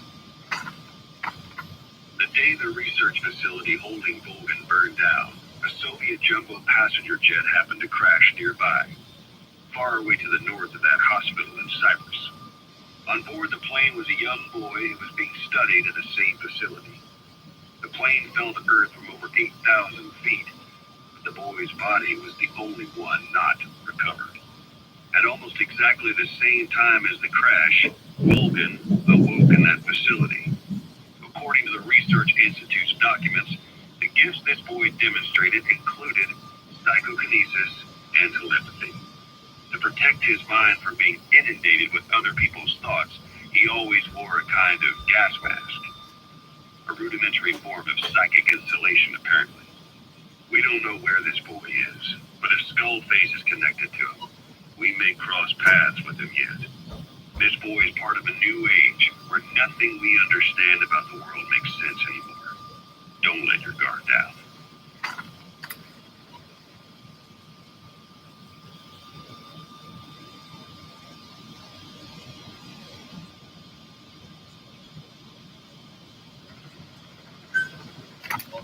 So what were they doing at Enzoya Badia, that facility with all the people laid out in rows? The abandoned factory Shabani was held in. It is precisely as you guessed. Black Anna was coding languages into the vocal cord parasites. They infected the subjects with the parasites, then made an incision in the throat to expose the vocal cords. That allowed them to play recordings of a desired language directly to the parasites. The parasites learn the languages that way. That's some teaching method. I just don't get how a bunch of bugs have the brain power for it. They don't. Do not judge them by human standards. They do not learn as a function of intellect. Then how do they do it? What language the parasites react to is coded into their genes. You could expose the Japanese strain to English for years, and it would never learn the language and react to it. The pronunciation, rhythm, and structure are different. Well, what about, say, Spanish and Portuguese? Linguistically, the two are very close. Yeah, they're both Ibero-Romance languages. Even so, the Spanish language mating pair exposed to Portuguese will not copulate. Only when they hear Spanish. Only then.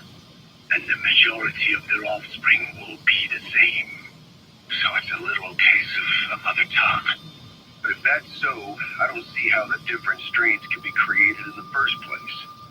Well, among the many thousands of offspring, there may be just a few that react to Portuguese. You're talking about mutations. Correct.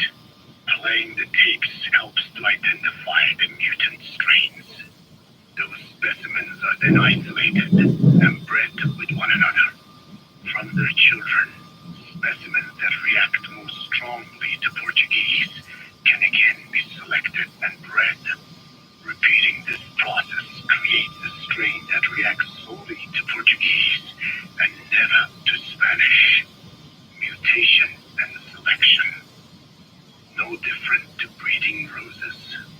So you kept increasing the change over the generations, adapting them to languages from all over the world. Must have taken a hell of a lot of patience. More like patience. Just how many died for this? There's something I still don't get. In order to tell which larvae will react to Portuguese, you'd have to let them develop and then see which copulate. That means you'd need tens of thousands of guinea pigs. There's no way you could do that in a facility that small. For normal selective breeding methods, you would be right. But there is a more effective selection method when training the vocal cord parasites. Go on. It is not only when mating that the parasites listen for language. Shortly before hatching, larvae display markedly increased activity in reaction to particular language. The active eggs can be identified under a black light. So the eggs that react to Portuguese are selectively placed in the throats of subjects. So you see, narrowing down the strains that react to the target language is an effective process. Though I'm sure that even so, many lost their lives to create the various strains. Taken against their will into that dungeon. There are two reasons for playing the tapes for the parasites. One, to isolate the eggs that respond to the target language. And two, to cause the specimens raised from the selected eggs to mate. I get how the system works, but why do they respond to language before they even hatch? It's not like they can mate from inside an egg. It is because the larvae learn the language before hatching. You mentioned that what language the parasites respond to is hard-coded into their genes, and that they don't have the brain power to actually learn a language. But then you say that the larvae at Zoya Badia Bulo were learning the languages in the egg. Your story doesn't add up.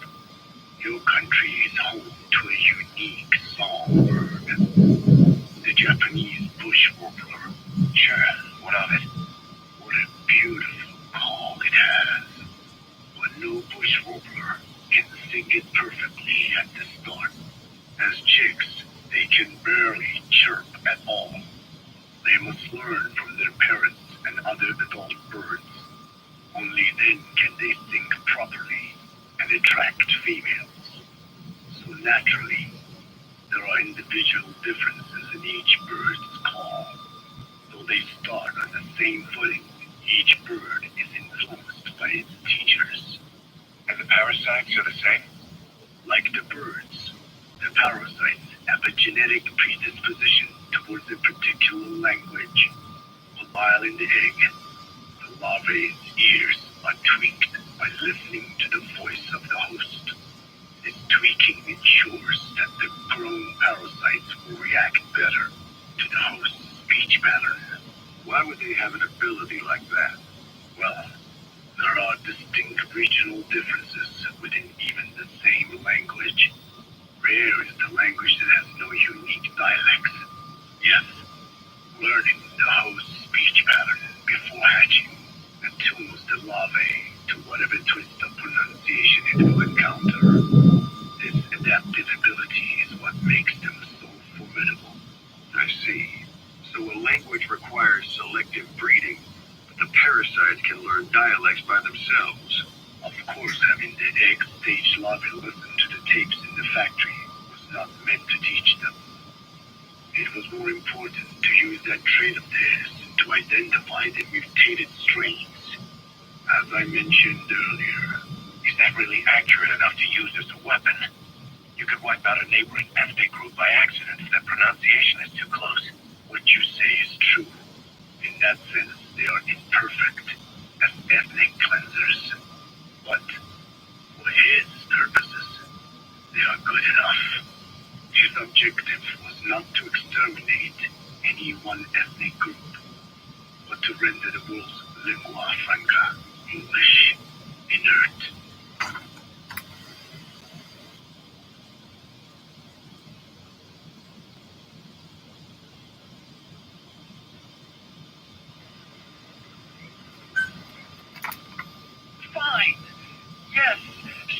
Strangelove was doing AI research in that lab. Why hide that until now? Okay, so what? I wasn't working alone. You've got to understand. You do understand, right? I didn't want to drag her into this. It's my load to bear, alone. So you didn't create the AI intended to drive Sahelanthropus. It was Strangelove.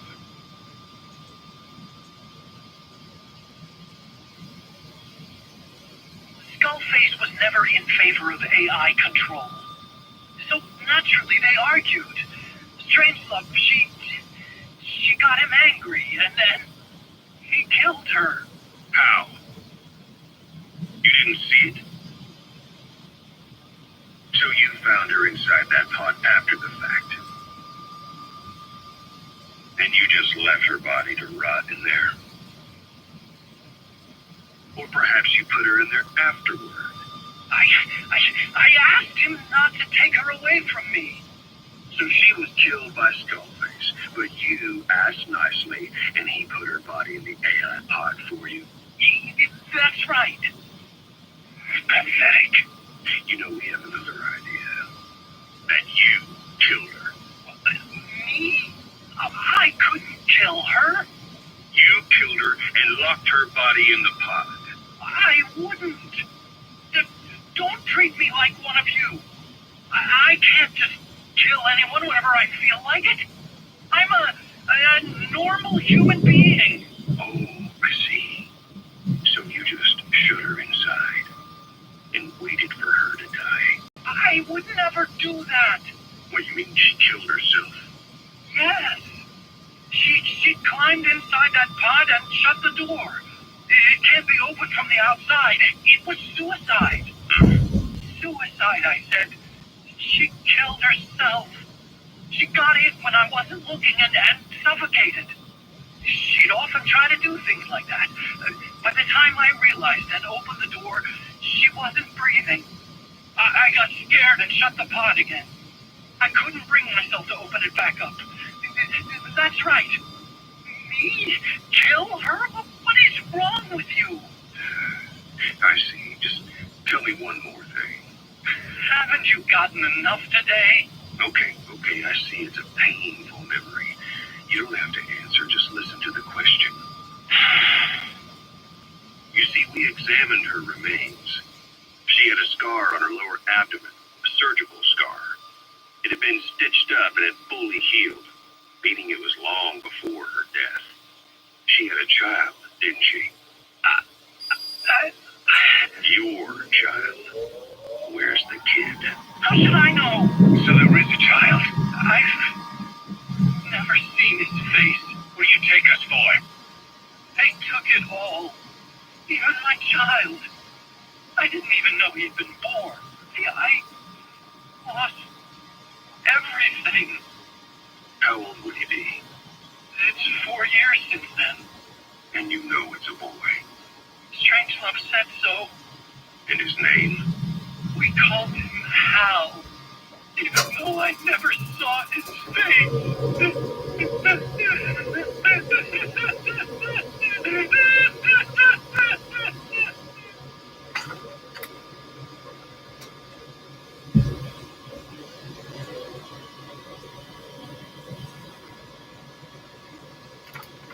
I have no doubt Skullface's plan is almost complete. At that point, I will no longer be of use to him. I must leave behind this record at least. A record of how the ancient parasites became this abominable, ethnic cleansing parasite. I believe he has two purposes for the ethnic cleansing parasites. The first, as their name suggests, is ethnic cleansing. This conflict between East and West has been developed in the world that will not last much longer.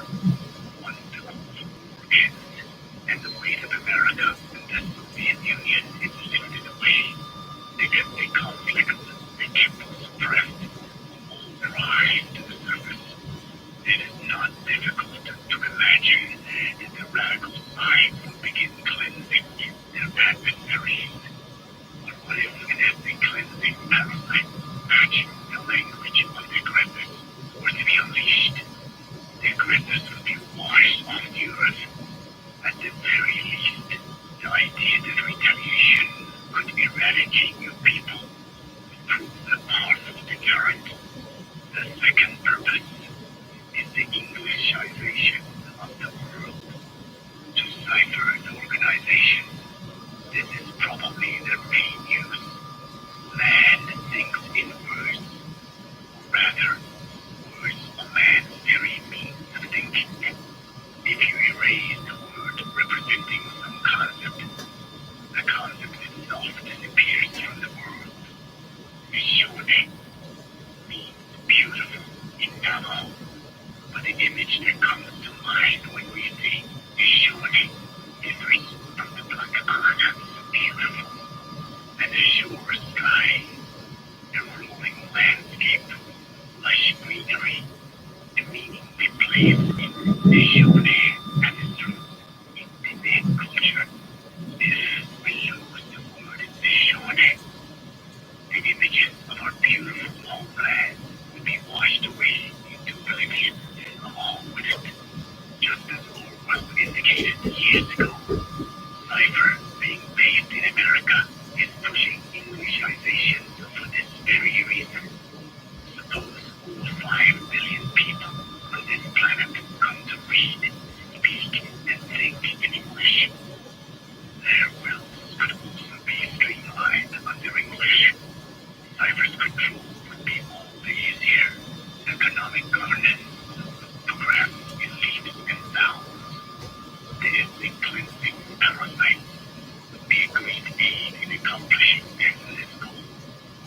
There is no need to destroy every language besides English. All they need to do is weaken other dominant languages competing with it.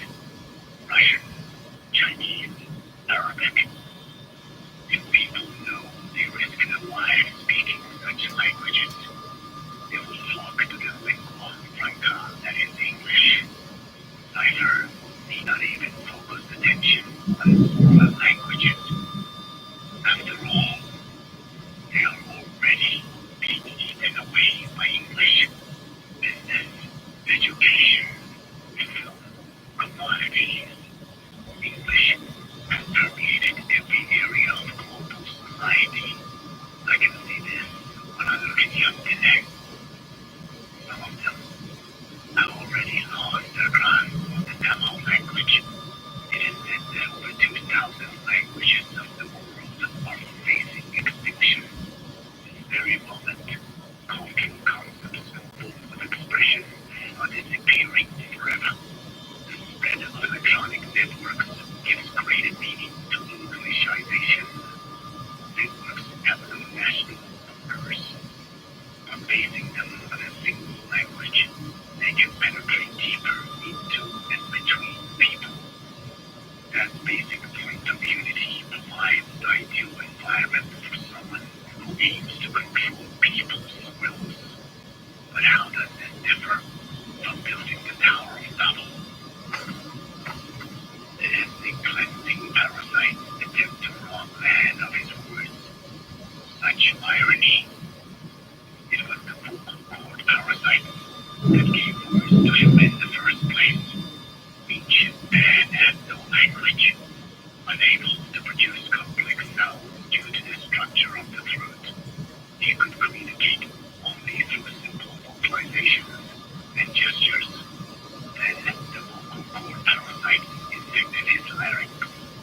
Man's transition to walking upright did not gift him only with intelligence, but also with his voice. At the time, the vocal cord parasites never harmed man. They merely took a small measure of nourishment. In fact, you could call it a symbiotic relationship. Some animal species use particular vocalization patterns to attract the female and reproduce. Small birds, certain insects, and also the vocal cord parasites. The difference is that the parasites themselves did not produce sound.